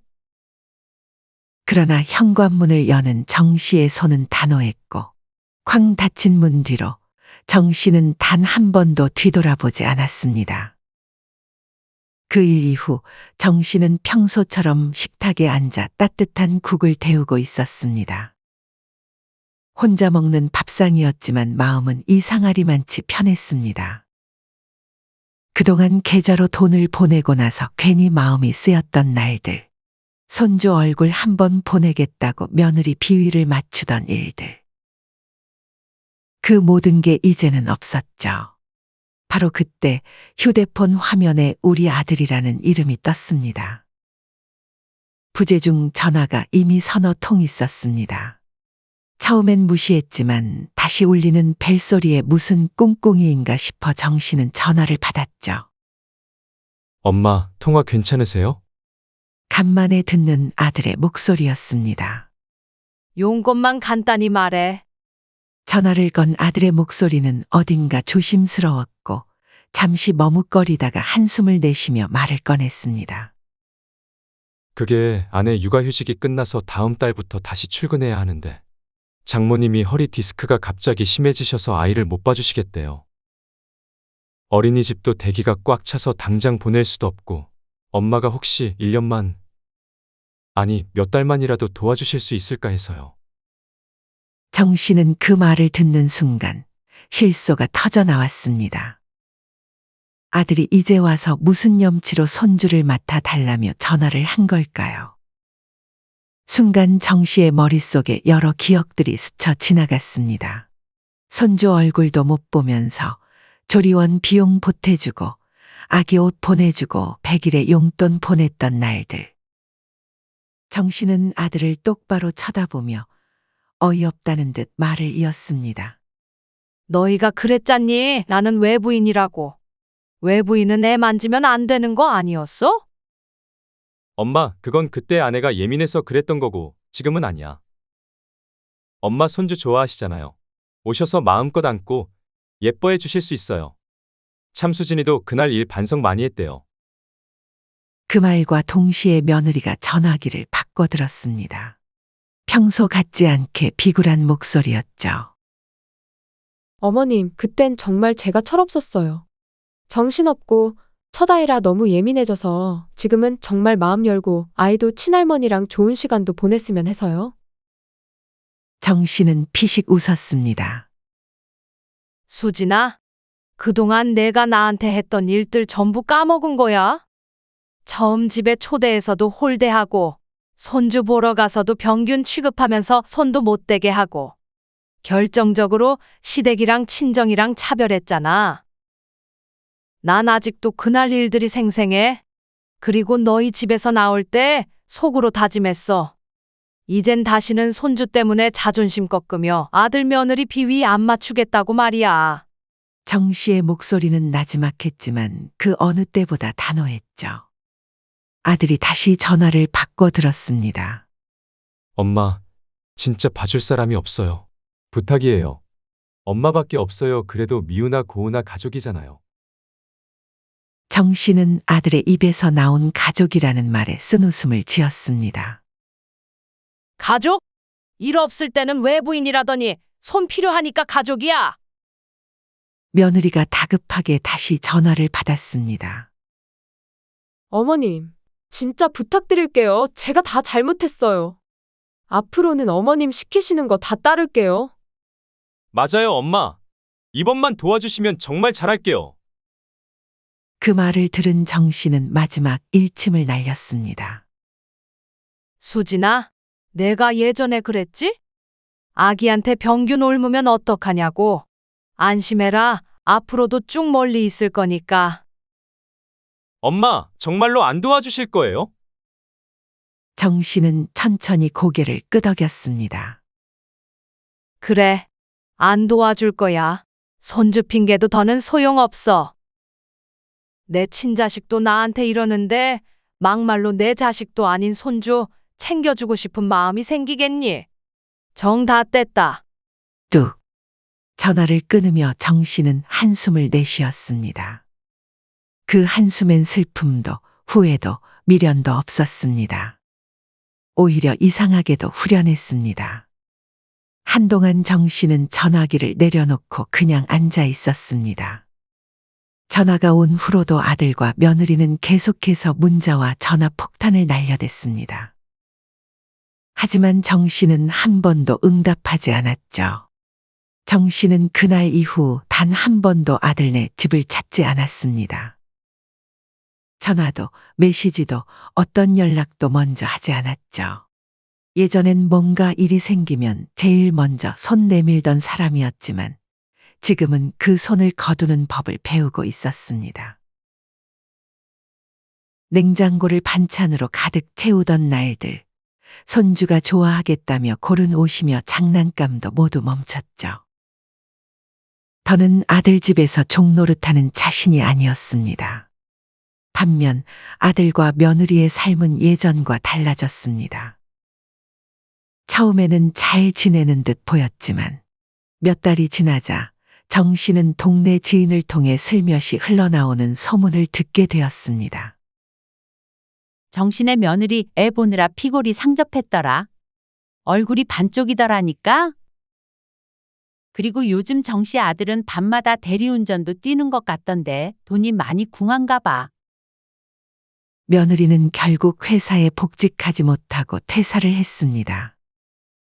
처음엔 육아에 전념하고 싶어서라고 했지만 사실은 아이 돌봐줄 사람이 없어 어쩔 수 없는 선택이었죠. 그렇게 어렵게 들어간 회사였는데 눈물을 삼키고 사직서를 냈다는 이야기가 돌았습니다. 처음엔 괜찮다고 했지만 몇 달이 지나자 얼굴이 반쪽이 되었다고 했습니다. 예전과 달리 혼자서 아이를 돌보다 보니 밥도 제대로 못 먹고 밤에는 통잠 한 번 자지 못해 머리숱은 눈에 띄게 줄어 늘 피곤에 찌든 얼굴로 생활했습니다. 아들 역시 상황이 좋지 않았습니다. 맞벌이를 전제로 살림을 꾸렸기에 수입이 반으로 줄자 바로 타격이 왔죠. 아들은 지출은 늘어나자 결국 투잡을 뛰기 시작했습니다. 낮엔 회사를 다니고 저녁과 주말이면 피곤한 얼굴로 대리운전을 뛰었습니다. 그런데 설상가상으로 집주인이 갑자기 전세자금을 올리겠다고 통보한 것입니다. 아들 부부는 급하게 큰 돈을 마련하거나 아니면 더 작고 좁은 집으로 이사를 해야 하는 상황이 되었죠. 아들은 급히 전화에 항의했습니다. 아니, 사장님, 갑자기 전세금을 이렇게 많이 올리시면 어떡해요? 저희 애도 태어난 지 얼마 안 되었고, 지금 집 상황도 안 좋은 거 뻔히 아시면서. 그 말에 집주인은 단호하게 받아쳤습니다.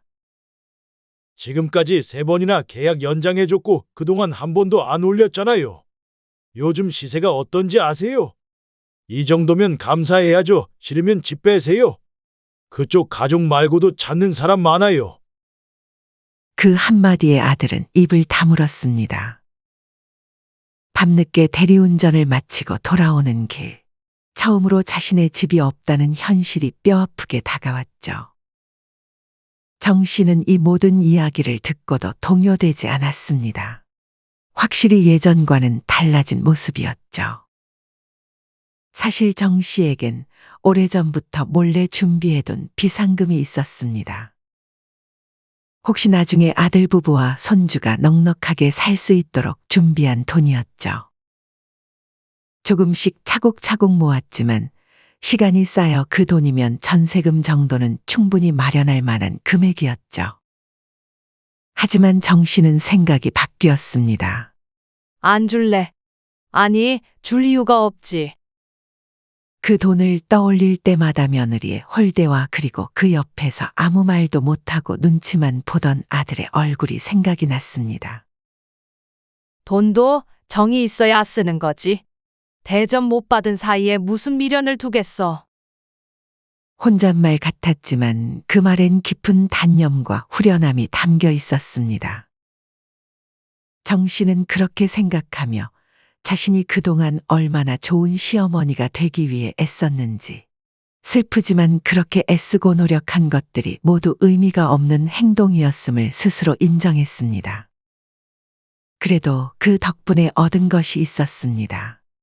더 이상 누굴 챙기느라 내 시간을 쏟지 않아도 되고, 누가 고마워하지 않는 수고를 반복하지 않아도 되었습니다.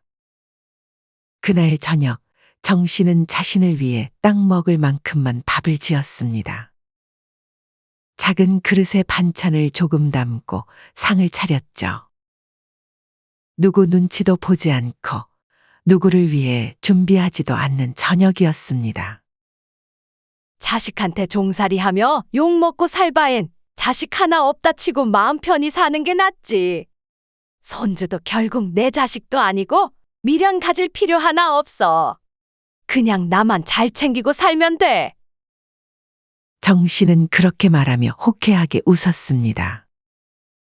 정 씨는 아들과 며느리를 냉대하지는 않았지만 가까이 하지도 않았습니다. 적절한 거리를 유지하며 관계를 이어갔죠.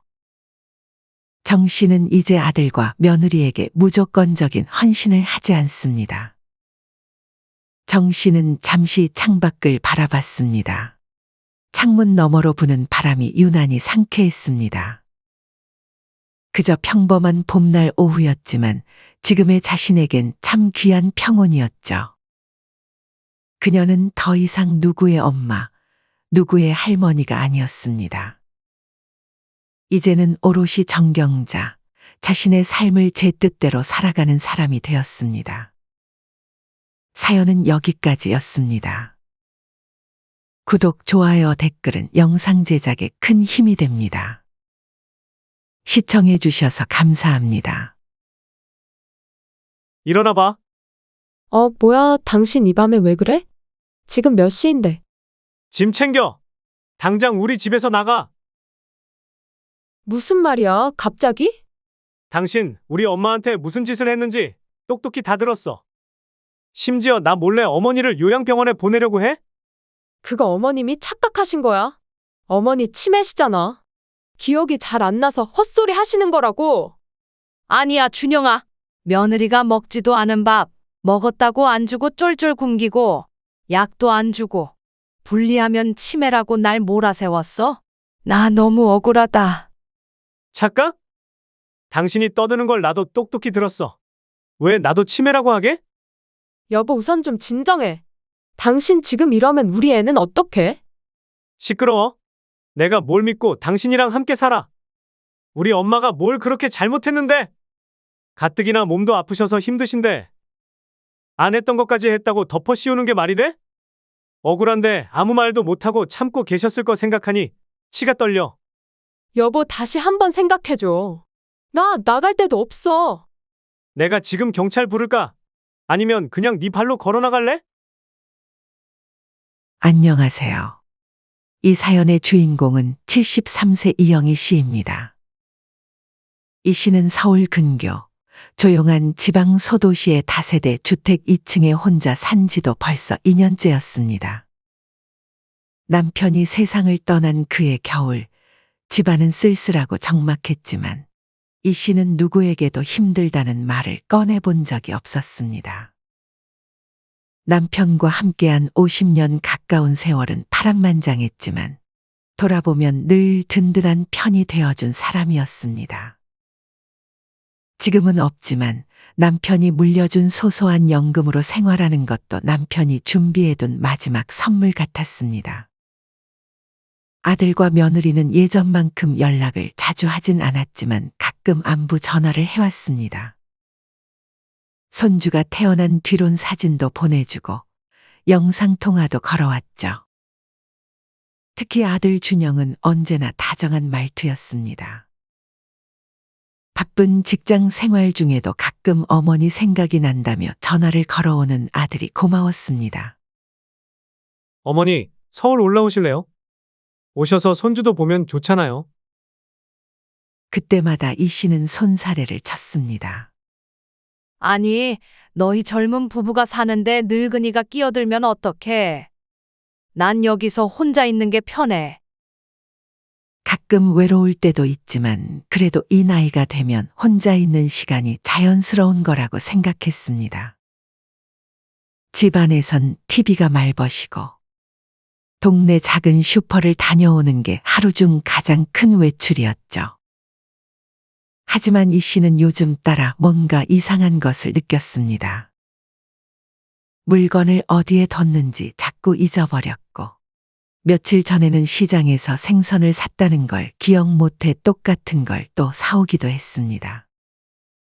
이 정도는 나이 먹으면 흔히 겪는 일이라고 생각했지만 어느 순간부터는 조금씩 걱정이 되기 시작했습니다. 가장 충격이었던 건 아들과의 통화였습니다. 엄마, 그 얘기 아까도 했잖아요.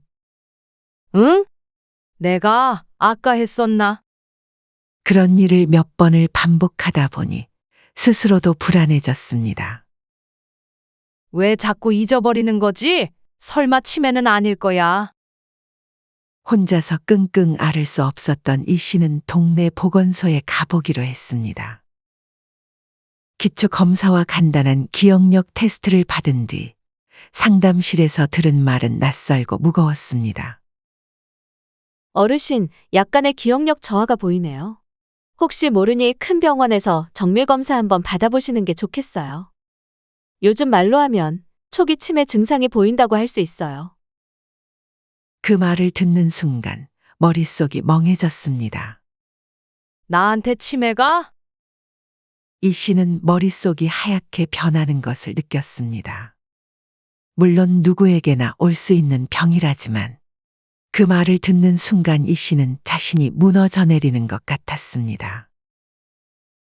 집으로 돌아오는 길에 괜히 손끝이 떨렸습니다.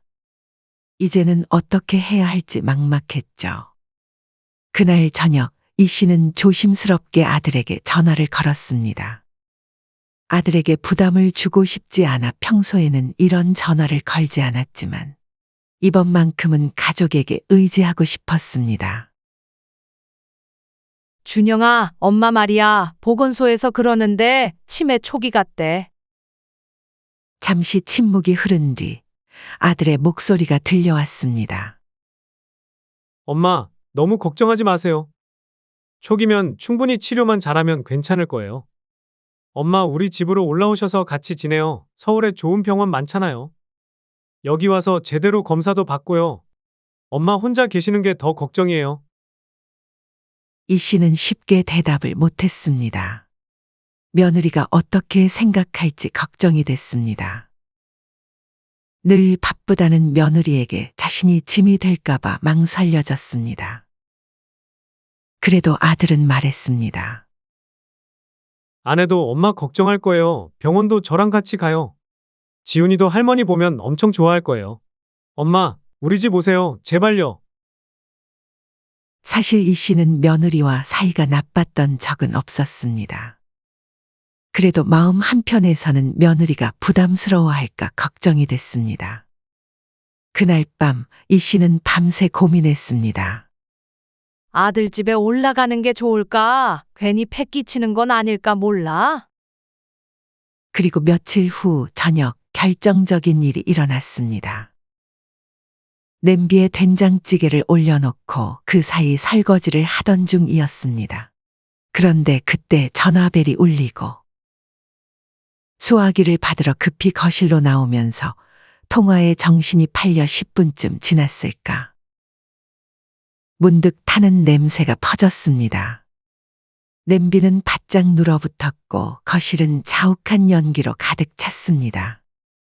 가스불을 끄는 걸 깜빡했던 것입니다. 정신이 번쩍 들었습니다. 창문을 열고 부채질을 하며도 식은땀이 흘렀습니다. 이게 만약 불이라도 났으면 그제야 확신이 들었습니다. 더는 혼자 살 수 없을지 모른다는 생각. 혼자라는 것이 이토록 위험한 순간이 될 줄은 몰랐습니다. 그날 밤 이 씨는 아들에게 전화를 걸었습니다. 준영아, 엄마 너희 집에 가도 될까? 우선 치료받고 좋아질 때까지만이라도. 아들은 마치 기다렸다는 듯이 말했습니다.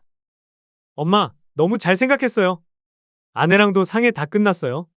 당도 미리 준비해놨고 엄마는 몸만 오시면 돼요. 나래한테 미안해서 어떡하지? 엄마, 너무 염려치 마세요. 아내도 엄마 이야기 듣더니 눈물 펑펑 흘리면서 걱정했어요. 서울 집에 도착한 날, 이 씨는 깜짝 놀랐습니다. 현관문을 열자마자 며느리 나래가 두 팔을 벌려 자신을 꼭 안아주었습니다. 우리 어머님 걱정 얼마나 많으셨을까. 진작 모셨어야 했는데 죄송해요.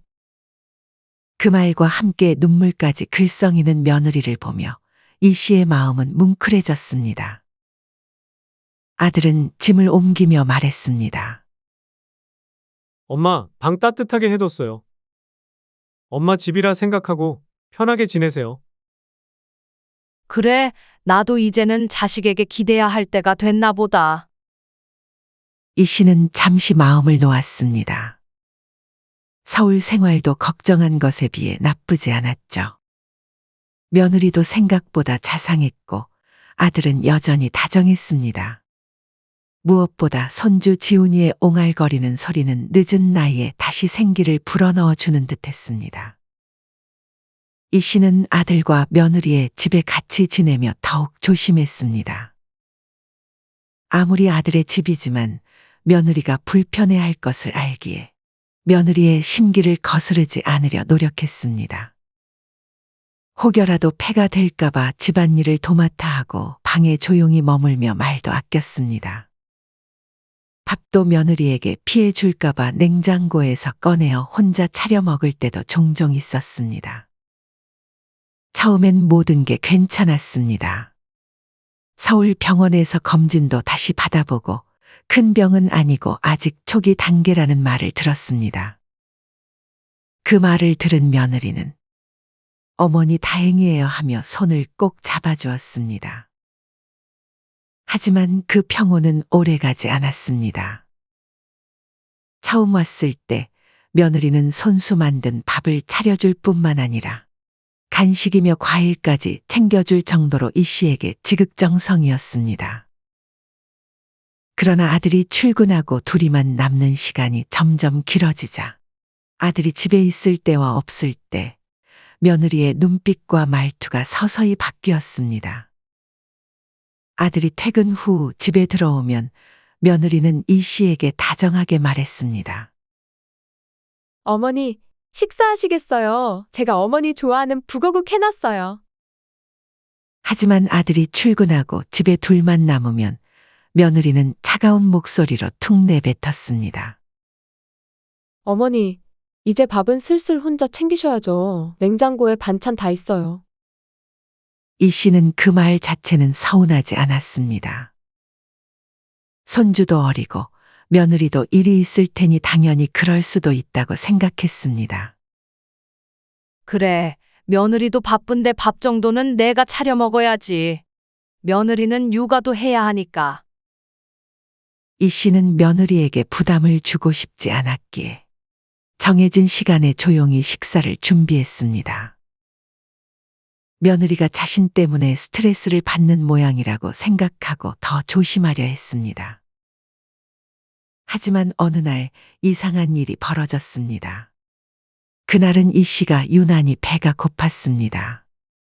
시간도 이미 한참 지났고 점심은 물론 아침도 제대로 먹은 기억이 없었습니다. 그래서 주방으로 나가 식사를 준비하려던 찰나 며느리가 불쑥 다가왔습니다. 어머니, 또 뭐 하시려고요? 그게 배가 좀 고파서 밥 차려 먹으려고. 그러자 며느리는 이 씨를 빤히 보며 차갑게 말했습니다. 아까 드셨잖아요. 내가 먹었었나? 근데 왜 이렇게 허하냐? 어머니, 치매 있으시잖아요. 까먹으셨나 보죠. 자꾸 고집 피우시면 저도 같이 살기 힘들어요. 나 고집 피운 거 아니야. 그냥 너무 배가 고파서. 밥 드시지 마세요. 너무 많이 드시면 탈나요. 그 말에 이 씨는 말문이 막혔습니다. 내가 먹었나? 아니, 안 먹은 것 같은데. 하지만 기억이 흐릿한 자신이 원망스러웠고 결국 조용히 방으로 돌아왔습니다. 이불을 덮고 누웠지만 가슴은 꽉 막힌 듯 답답했습니다. 이 씨는 처음엔 자신의 기억력을 의심했습니다. 내가 밥을 먹었는데 깜박했나 보다 생각했지만 이 씨는 배가 너무 고팠습니다. 그날 밤 결국 이 씨는 자신의 방에서 몰래 가져온 과자 몇 개로 허기를 달랬습니다. 이보다 더 의아한 건 이 씨가 주기적으로 먹는 치매약이었습니다. 아침에 챙겨줘야 할 약을 못 받았다는 걸 알아챘을 때 이 씨는 조심스럽게 물었습니다. 나래야, 약 좀 줄 수 있니? 어머님, 아까 드셨잖아요. 내가 먹었다고. 식사도 방금 끝났는데 약 먹은 기억이 안 나서. 그게 문제예요, 어머니. 드셔놓고 잊어버리시면 어떡해요. 그 말에 이 씨는 말문이 막혔습니다. 자신도 기억이 흐릿한 것이 있다는 걸 알고 있었기에 반박도 하지 못하고 고개만 끄덕였습니다. 그러나 마음속에서는 확신이 들었습니다. 그날 밤 이 씨는 약봉투를 며느리 몰래 확인해 봤습니다. 분명 받아온 지 꽤 된 처방약인데 약봉투가 많이 남아 있었습니다. 몇 개는 개봉조차 되어 있지 않았죠. 그러나 이를 며느리에게 말하면 또 자신에게 얹혀 사는 주제에 기억 못하고 고집 부린다는 소리를 들을까 두려워 입을 다물었습니다. 그리고 이상한 일은 또 있었습니다. 어느 날 보석함을 열어보니 이 씨가 아끼던 금반지가 사라져 있었습니다. 그 옆에 있던 팔찌도 같이 없어졌죠. 남편이 선물해준 금반지는 이 씨가 가장 아끼던 물건이었습니다. 이 씨는 그 반지를 절대 함부로 두지 않았습니다. 항상 서랍 안 작은 보석함에 넣어두었고 최근에 빼낸 적도 없었습니다. 내가 어디 뒀더라. 처음에는 자신이 잘못 두었나 싶어 방 안을 샅샅이 뒤졌지만 아무리 찾아도 나오지 않자 불안해졌습니다. 속상한 마음에 며느리에게 반지를 본 적 없냐고 물었지만 돌아오는 건 차가운 말뿐이었습니다. 본 적 없어요. 어머님이 어디 두셨겠죠? 치매셔서 잃어버리시고 엄한데 와서 물어보세요. 바쁘니까 비켜주세요. 하지만 이 씨는 혼자 살 땐 이 정도로 물건을 자주 잃어버린 적은 단 한 번도 없었습니다. 이 씨는 억울했습니다. 며느리가 잊지 않았는데 잊었다고 하고 심각한 환자로 몰아가니 점점 자신이 진짜 병이 깊어진 것만 같았습니다. 며칠 후 아들은 조심스럽게 물었습니다. 엄마, 요즘 힘든 거 있으세요? 이 씨는 순간 잠깐 머무시다가 고개를 저었습니다. 아니야, 준영아. 나는 괜찮아. 괜히 걱정 마. 그동안의 일을 말해봤자 괜히 오해만 불러일으킬 것 같았고 며느리가 나쁘게 보이는 것도 마음이 불편했습니다. 무엇보다 아들은 항상 바빴습니다. 아침 일찍 출근해 밤늦게 들어오곤 했습니다. 그런 아들에게 자신의 어려움을 토로하는 것도 부담스럽게 느껴졌습니다. 하지만 늦은 밤, 이 씨는 우연히 물을 마시러 거실을 지나던 중 아들과 며느리의 대화를 엿듣게 되었습니다. 문은 닫혀 있었지만 안쪽에서 며느리의 조용한 목소리가 들렸습니다. 여보, 솔직히 너무 힘들어요. 어머님 상태 점점 나빠지는 거 안 보여요? 어머니 그만 요양병원에 보내는 게 어떨까요? 우리도 계속 함께 지내는 건 솔직히 무리가 좀 있어요. 그 말과 동시에 종이 넘기는 소리가 들렸습니다. 며느리는 미리 준비해둔 병원 팜플렛을 꺼내 아들 앞에 내밀고 있었습니다. 여기 봐요. 시설도 좋고 가격도 그렇게 비싸지 않아요. 이쪽은 내가 어머님 케이스에 맞게 알아본 거예요. 그 말에 아들은 당황했습니다. 갑자기 무슨 소리야? 아직 검사 결과도 경미했잖아. 그건 그때 얘기고 요즘 어머니 상태 심각해졌잖아요. 약도 안 드시고 밥도 2번씩 찾고. 게다가 당신, 우리 애 생각은 안 해요? 겨우 2살이에요. 지금도 말 배우는 중요한 시기인데 치매 노인이랑 계속 같이 있으면 솔직히 애한테도 안 좋은 영향을 끼치겠죠. 말 끝에 며느리는 한참을 침묵하더니 단도직입적으로 말했습니다. 이제 당신이 결정해요. 자식이에요. 어머니예요? 그 한마디에 아들은 고개를 숙였습니다. 이 씨는 며느리의 말 하나하나가 날선 비수처럼 가슴을 찔렀습니다. 순간 눈물이 왈칵 쏟아질 뻔했지만 참고 방으로 조용히 돌아갔습니다. 그날 저녁 아들은 조심스레 어머니를 방으로 불렀습니다. 아들은 무거운 목소리로 입을 열었습니다. 엄마, 혹시 요양병원은 어떻게 생각하세요? 요즘 엄마 힘들어 보이시기도 하고 병원에서 계속 케어 받으면 훨씬 안정되지 않을까 해서. 그 말에 이 씨는 처음으로 속 깊은 마음을 꺼냈습니다. 준영아, 나 아직 그렇게 심하지 않아. 아직 병원에서도 초기라고 했잖니? 정말 가끔 깜빡할 뿐이야. 밥이랑 약 먹은 정도는 기억할 수 있어. 그런데 날에는 자꾸 내가 밥이랑 약도 못 챙기고 매번 물건도 잃어버리는 그런 사람처럼 대해. 그리고 이어진 이 씨의 말에는 진심이 담겨 있었습니다. 제발 엄마 좀 믿어줘. 나도 치매 있는 거 알아. 근데 아직 그 정도는 아니야. 엄마, 요양병원에 가고 싶지 않아. 너무 억울해. 아들은 어머니의 말을 들으며 말없이 고개를 끄덕였습니다. 이 씨의 말을 들은 아들은 처음으로 어쩌면 내가 뭔가 놓치고 있는 건 아닐까 생각이 들었습니다. 아들은 어머니의 손을 꼭 잡았습니다. 엄마, 저한테 다 말해보세요. 무슨 일이 있었는지? 이 씨는 그제야 그동안 참았던 말을 조금씩 꺼냈습니다. 밥을 못 먹었던 일, 약을 안 줬던 일, 반지가 사라진 일까지. 아들은 한마디 말도 없이 가만히 듣기만 했습니다. 엄마, 지금부터는 제가 하는 말 잘 들어주세요. 혹시라도 이상한 일이나 억울한 일 있으시면 내가 또 잊어버렸나 보다 하지 마시고 이 수첩에 바로바로 적어주세요. 사소한 것도요. 아들은 작은 가죽 수첩을 이 씨에게 건넸습니다. 그리고 다음 날 아들은 조심스럽게 이 씨의 손에 작은 녹음기를 쥐어주었습니다. 집에 홈캠도 달긴 했지만 거실에만 있어서 방 안에서 일어나는 일은 안 찍히니까요. 목소리는 정확히 남겨두는 게 중요하거든요.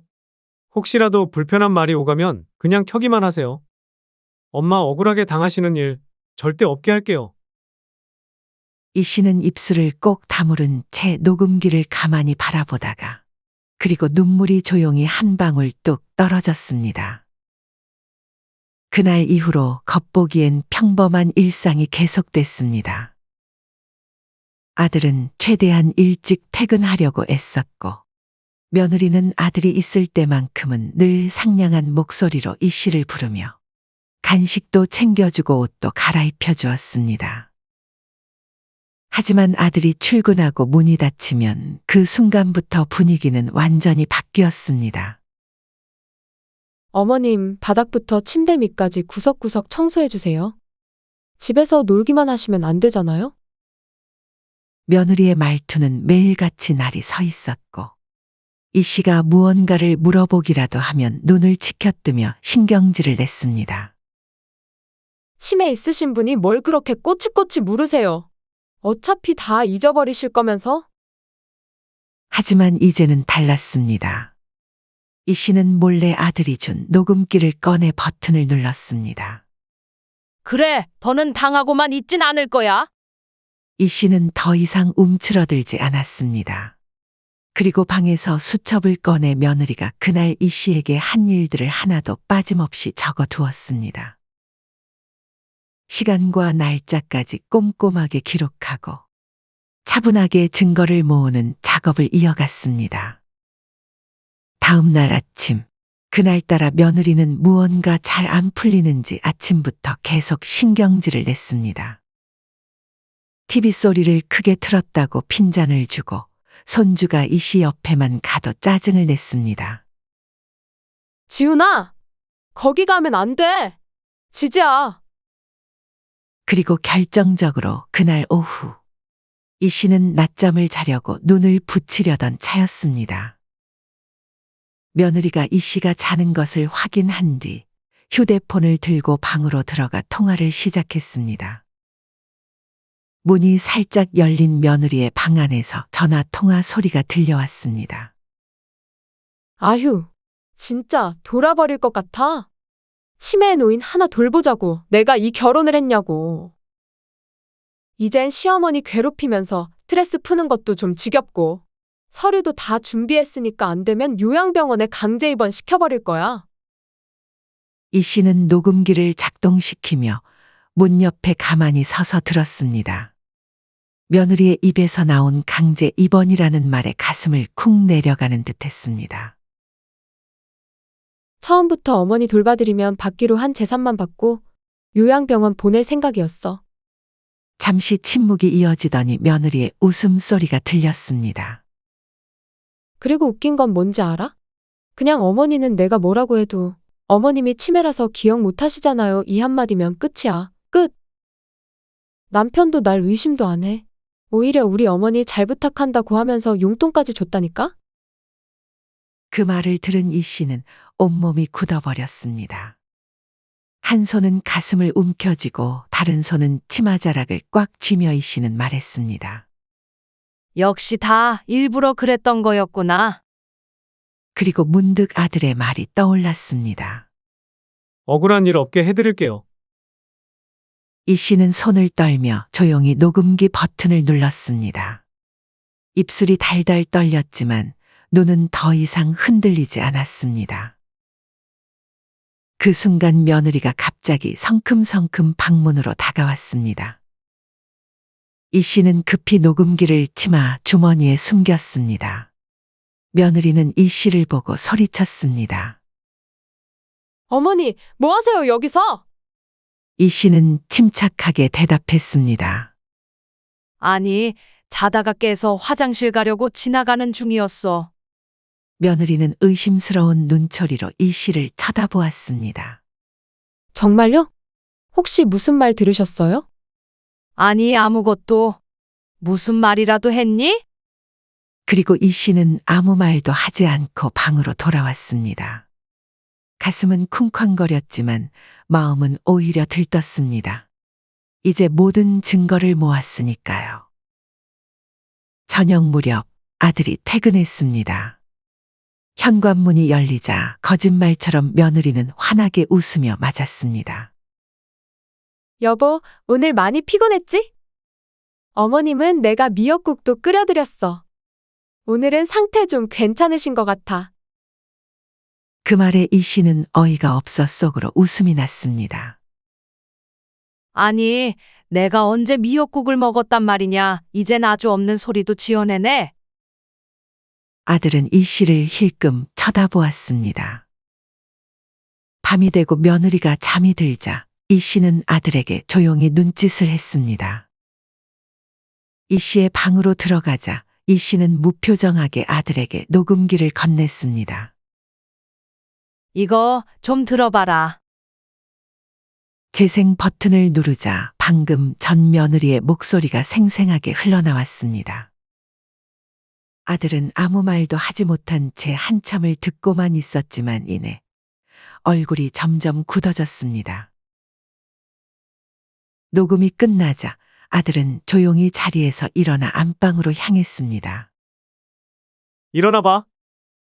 뭐야, 당신 이 밤에 왜 그래? 지금 몇 시인데? 짐 챙겨. 당장 우리 집에서 나가. 무슨 말이야, 갑자기? 무슨 짓을 했는지 똑똑히 다 들었어. 심지어 나 몰래 어머니를 요양병원에 보내려고 해? 그거 어머님이 착각하신 거야. 어머니 치매시잖아. 기억이 잘 안 나서 헛소리 하시는 거라고. 아니야, 준영아. 며느리가 먹지도 않은 밥 먹었다 하고 밥도 안 주고 쫄쫄 굶기고 분리하면 치매라고 몰아세웠어. 나 너무 억울하다. 착각? 당신이 떠드는 걸 나도 똑똑히 들었어. 왜 나도 치매라고 하게? 여보, 우선 좀 진정해. 당신 지금 이러면 우리 애는 어떡해? 시끄러워. 변명하지 마. 내가 뭘 믿고 당신이랑 함께 살아. 우리 엄마가 뭘 그렇게 잘못했는데? 가뜩이나 몸도 아프셔서 힘드신데 안 했던 것까지 했다고 덮어 씌우는 게 말이 돼? 억울한데 아무 말도 못하고 참고 계셨을 거 생각하니 치가 떨려. 여보, 다시 한번 생각해줘. 나 나갈 데도 없어. 내가 지금 경찰 부를까? 아니면 그냥 네 발로 걸어 나갈래? 그 말에 며느리는 더 이상 아무 말도 하지 못하고 눈물만 뚝뚝 흘렸습니다. 방 안에서는 옷가지를 집어넣는 소리가 들렸습니다. 잠시 후 잠옷바람에 외투만 걸친 며느리가 멍한 얼굴로 현관 앞에 섰습니다. 그러나 이 씨는 조금의 동정심도 느끼지 않았습니다. 문이 열리고 그녀가 나서자 아들은 말없이 문을 닫고 안에서 문고리에 체인을 걸어 잠갔습니다. 뒤이어 조용히 눈물을 훔치던 어머니의 손을 아들은 말없이 감싸 쥐었습니다. 아들은 테이블에 앉아 마치 고해성사를 하듯 말했습니다. 엄마, 솔직히 처음엔 아내 말만 믿었어요. 엄마가 계속 배고프시다고 하시고, 물건 잃어버리시고, 그게 다 치매 때문이라고 생각했어요. 근데 설마 아내가 엄마를 괴롭히고 있었을 줄이야 꿈에도 생각 못했어요. 이 씨는 아들의 손을 꼭 잡았습니다. 괜찮아. 내가 치매가 있으니까 내가 그렇게 생각할 수도 있지. 너무 자책하지 마. 아니에요, 엄마. 제가 신경을 더 썼어야 했는데, 일 바쁘다고 핑계나 대고, 내가 잘못했어요. 살면서 가장 깊은 어둠 속에서도 이 씨에게는 결국 자신을 믿어주는 아들의 손이 있었습니다. 오랜만에 마음이 따뜻해지는 것을 느꼈습니다. 누군가가 자신을 믿어준다는 것, 그것만으로도 세상은 더 밝아 보였습니다. 이제 다 끝났어. 더는 억울하게 살지 않아도 돼. 이후에 며느리는 처음엔 억울하다며 이혼하더라도 거에게 위자료를 주어야 한다고 당당히 요구했습니다. 하지만 이미 모든 증거가 이 씨와 아들의 편을 들어주었습니다. 녹음 파일과 수첩을 통해 이 씨가 치료를 위한 약을 제대로 받지 못했던 것, 고의적으로 밥을 굶었던 것, 며느리가 치매라며 이 씨를 박대하며 언어폭력 및 집안일을 시킨 것, 그 외에도 며느리의 휴대폰 검색 기록, 심지어 며느리가 요양병원 서류를 몰래 준비를 했던 것까지 모든 증거가 확보되었습니다. 어머니를 어떻게 이렇게까지? 아들은 증거를 보며 분노를 억누르지 못했습니다. 게다가 더 충격적인 사실이 드러났습니다. 며느리는 이 씨를 요양병원에 강제로 보내고 보험금과 재산을 노리고 있었던 것입니다. 이 씨 명의로 된 고향 집과 남편이 남긴 연금을 모두 가로채려 했던 계획까지 모두 밝혀졌습니다. 심지어 그 과정에서 이 씨가 치매 때문에 금반지와 팔찌를 잃어버렸다고 믿었던 그 물건들도 결국 며느리가 훔쳐 금은방에 팔아넘긴 것이 추가로 밝혀졌습니다. 경찰이 주변 금은방들을 돌아다니며 조사한 결과 며느리가 어머니의 반지와 팔찌를 판 거래 내역을 찾아낸 것입니다. 모든 진실이 하나하나 밝혀지자 며느리는 결국 형사처벌을 받을 수 있다는 말에 겁을 먹었습니다. 처음에는 강경하게 나오던 태도가 증거들 앞에서 무너져 내렸습니다. 결국 며느리는 재산을 한 푼도 받지 않고 몸만 나가기로 합의 이혼에 응했고 아들은 합의 이혼을 진행하면서 분명한 조건을 걸었습니다.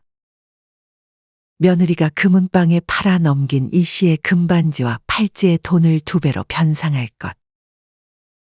다시는 이양희 씨 근처에 얼씬도 하지 않겠다는 내용이 담긴 각서에 서명할 것. 만약 어길 경우 바로 형사고소를 진행하겠다는 문구도 분명히 적혀 있었습니다. 며느리는 울면서 고개를 끄덕였습니다. 아들의 눈빛에는 단 한 톨의 흔들림도 없었습니다. 내가 지금 고소 안 하는 이유 딱 하나야. 우리 지훈이. 애는 무슨 죄야? 내가 엄마라면 애 생각하면서 조용히 살아. 그 말에 며느리는 입술을 깨물고 고개를 떨궜습니다. 그리고 한마디 말도 하지 못하고 서류에 사인했죠. 이혼을 당한 며느리는 곧 조용히 짐을 싸서 서울을 떠났습니다. 하지만 세상에 비밀은 없다는 말처럼 그녀가 저지른 일은 금세 퍼졌습니다. 고향으로 내려간 뒤에도 동네마다 수군거림은 끊이지 않았고 처음에 며느리는 주변 지인들에게 성격 차이 때문이라고 얼버무렸습니다. 하지만 거짓말은 금세 들통나고 말았습니다. 어느 날 며느리가 한때 친하게 지냈던 지인이 우연히 이 씨와의 일을 알게 되었고 그 소식은 입에서 입으로 퍼져나갔습니다. 이 씨의 이야기를 들은 사람들은 충격과 분노를 감추지 못했습니다. 어떻게 노인을 그렇게 학대할 수 있어? 게다가 치매 노인을. 결국 시어머니를 학대하고 재산을 노렸다는 이야기가 퍼지며 며느리를 향한 비난이 쏟아지자 사회생활조차 어려워졌습니다. 더 큰 문제는 며느리의 친정 가족에게까지 불똥이 튀었다는 점이었습니다. 교육계에서 존경받던 그녀의 친정부모는 딸의 행동으로 인해 큰 상처를 입었습니다. 심지어 그녀의 친정아버지 초등학교 교장을 맡고 있던 그는 이 사건이 교육청에까지 알려지면서 은퇴 1년을 남기고 결국 불명예 퇴직을 했습니다. 학부모들이 그런 가정교육을 한 사람이 우리 아이들을 가르치는 것은 부적절하다며 교육청에 민원을 넣었기 때문이었죠. 친정어머니 역시 동네 교회에서 은사님이라 불리던 인물이었습니다. 항상 노인 공경과 가족 사랑을 가르치던 그녀였기에 자신의 딸이 저지른 일로 인해 더는 교회에도 얼굴을 들고 다닐 수 없게 되었습니다. 도대체 내가 뭘 한 거냐? 우리가 평생 쌓아온 걸 내가 하루아침에 무너뜨려? 친정아버지는 얼굴에 핏대를 세우며 소리쳤고 며느리는 고개를 들지도 못한 채 죄송해요라는 말만 반복했습니다. 그 후로 며느리와 친정에 대한 소식은 차츰 들리지 않게 되었습니다. 그동안 이 씨는 아들과 함께 조용한 일상을 회복해 나가고 있었습니다. 어느 날 저녁, 아들은 고개를 숙이며 말했습니다. 엄마, 저는 그냥 집안 괜찮고 가정교육 잘 받았다고 해서 괜찮은 사람인 줄 알았어요. 근데 제가 정말 큰 착각을 했어요. 제가 조금만 더 빨리 알아챘더라면 어땠을까? 후회가 돼요. 이 씨는 말없이 그의 어깨를 두드렸습니다. 아니야, 이미 다 끝난 일이야. 이제 괜찮다. 그 말을 들은 아들은 끝내 눈물을 흘렸습니다. 저한테 가장 소중한 존재는 어머니예요. 지금도 이 씨는 병원에 다니며 치료를 받고 있습니다. 병원에서 다시 받은 검사 결과는 다행히 여전히 초기 치매였습니다. 약을 잘 먹고 프로그램만 성실히 받으면 일상생활에는 큰 지장이 없다는 설명에 이 씨는 안도했고 저 치매 심한 건 아니죠? 아니요. 초기입니다. 크게 걱정 안 하셔도 됩니다. 심한 줄 알았어요. 어르신 정도면 흔한 건망증 수준이에요. 요즘 어르신들 이 정도는 흔하세요. 너무 걱정 마시고 꾸준히 치료받고 관리하시면 됩니다. 의사의 설명에 이 씨는 그제야 긴장하던 어깨를 풀었습니다. 곰곰이 생각해보니 며느리와 함께 지내며 자신이 정말 아무것도 못하는 환자라고 믿기 시작했던 것 같았습니다. 자꾸만 잊었다는 말에 움츠러들었고 눈치를 보게 되면서 말도 줄었습니다. 하지만 병은 몸보다 마음이 먼저 무너지게 한다는 걸 그때 처음 느꼈습니다. 그 시간을 떠올리면 아직도 가슴이 먹먹하지만 심각한 병도 아니고 이젠 다시 회복할 수 있다는 희망이 생겼습니다. 이제 이 씨는 매일 규칙적인 식사와 수면, 그리고 약과 영양제도 챙겨 먹고 꾸준한 치료를 받으며 예전보다 상태도 호전되었습니다. 기억력 훈련 프로그램에 참여하여 퍼즐과 게임을 즐기기도 하고 병원에서 새로운 친구들도 사귀었습니다. 이 씨는 지금 아들과 함께 따뜻한 밥을 먹고 손주의 재롱을 보며 하루하루를 차분히 살아가고 있습니다. 가끔 치매 증상이 나타날 때면 아들은 언제나 괜찮아요, 엄마, 천천히 생각해 보세요라며 기다려줍니다. 너무 힘든 시간이었지만 그래도 꿋꿋하게 버텨냈습니다. 그리고 다시 살아가고 있습니다. 제 이야기를 끝까지 들어주신 여러분 정말 감사합니다. 아마 저와 비슷한 나이의 분들도 제 이야기를 듣는다면 공감하시는 분들도 계시겠죠. 항상 건강관리 꾸준히 받으시고 혹여 안 좋아지시더라도 희망을 잃기보단 마음 단단히 잡고 이겨내시길 바랍니다. 마음이 약해지면 없던 병도 생기기 마련입니다. 그러니까 다들 긍정적으로 이겨내시길 바래요. 사연은 여기까지였습니다. 구독, 좋아요, 댓글은 영상 제작에 큰 힘이 됩니다. 시청해 주셔서 감사합니다.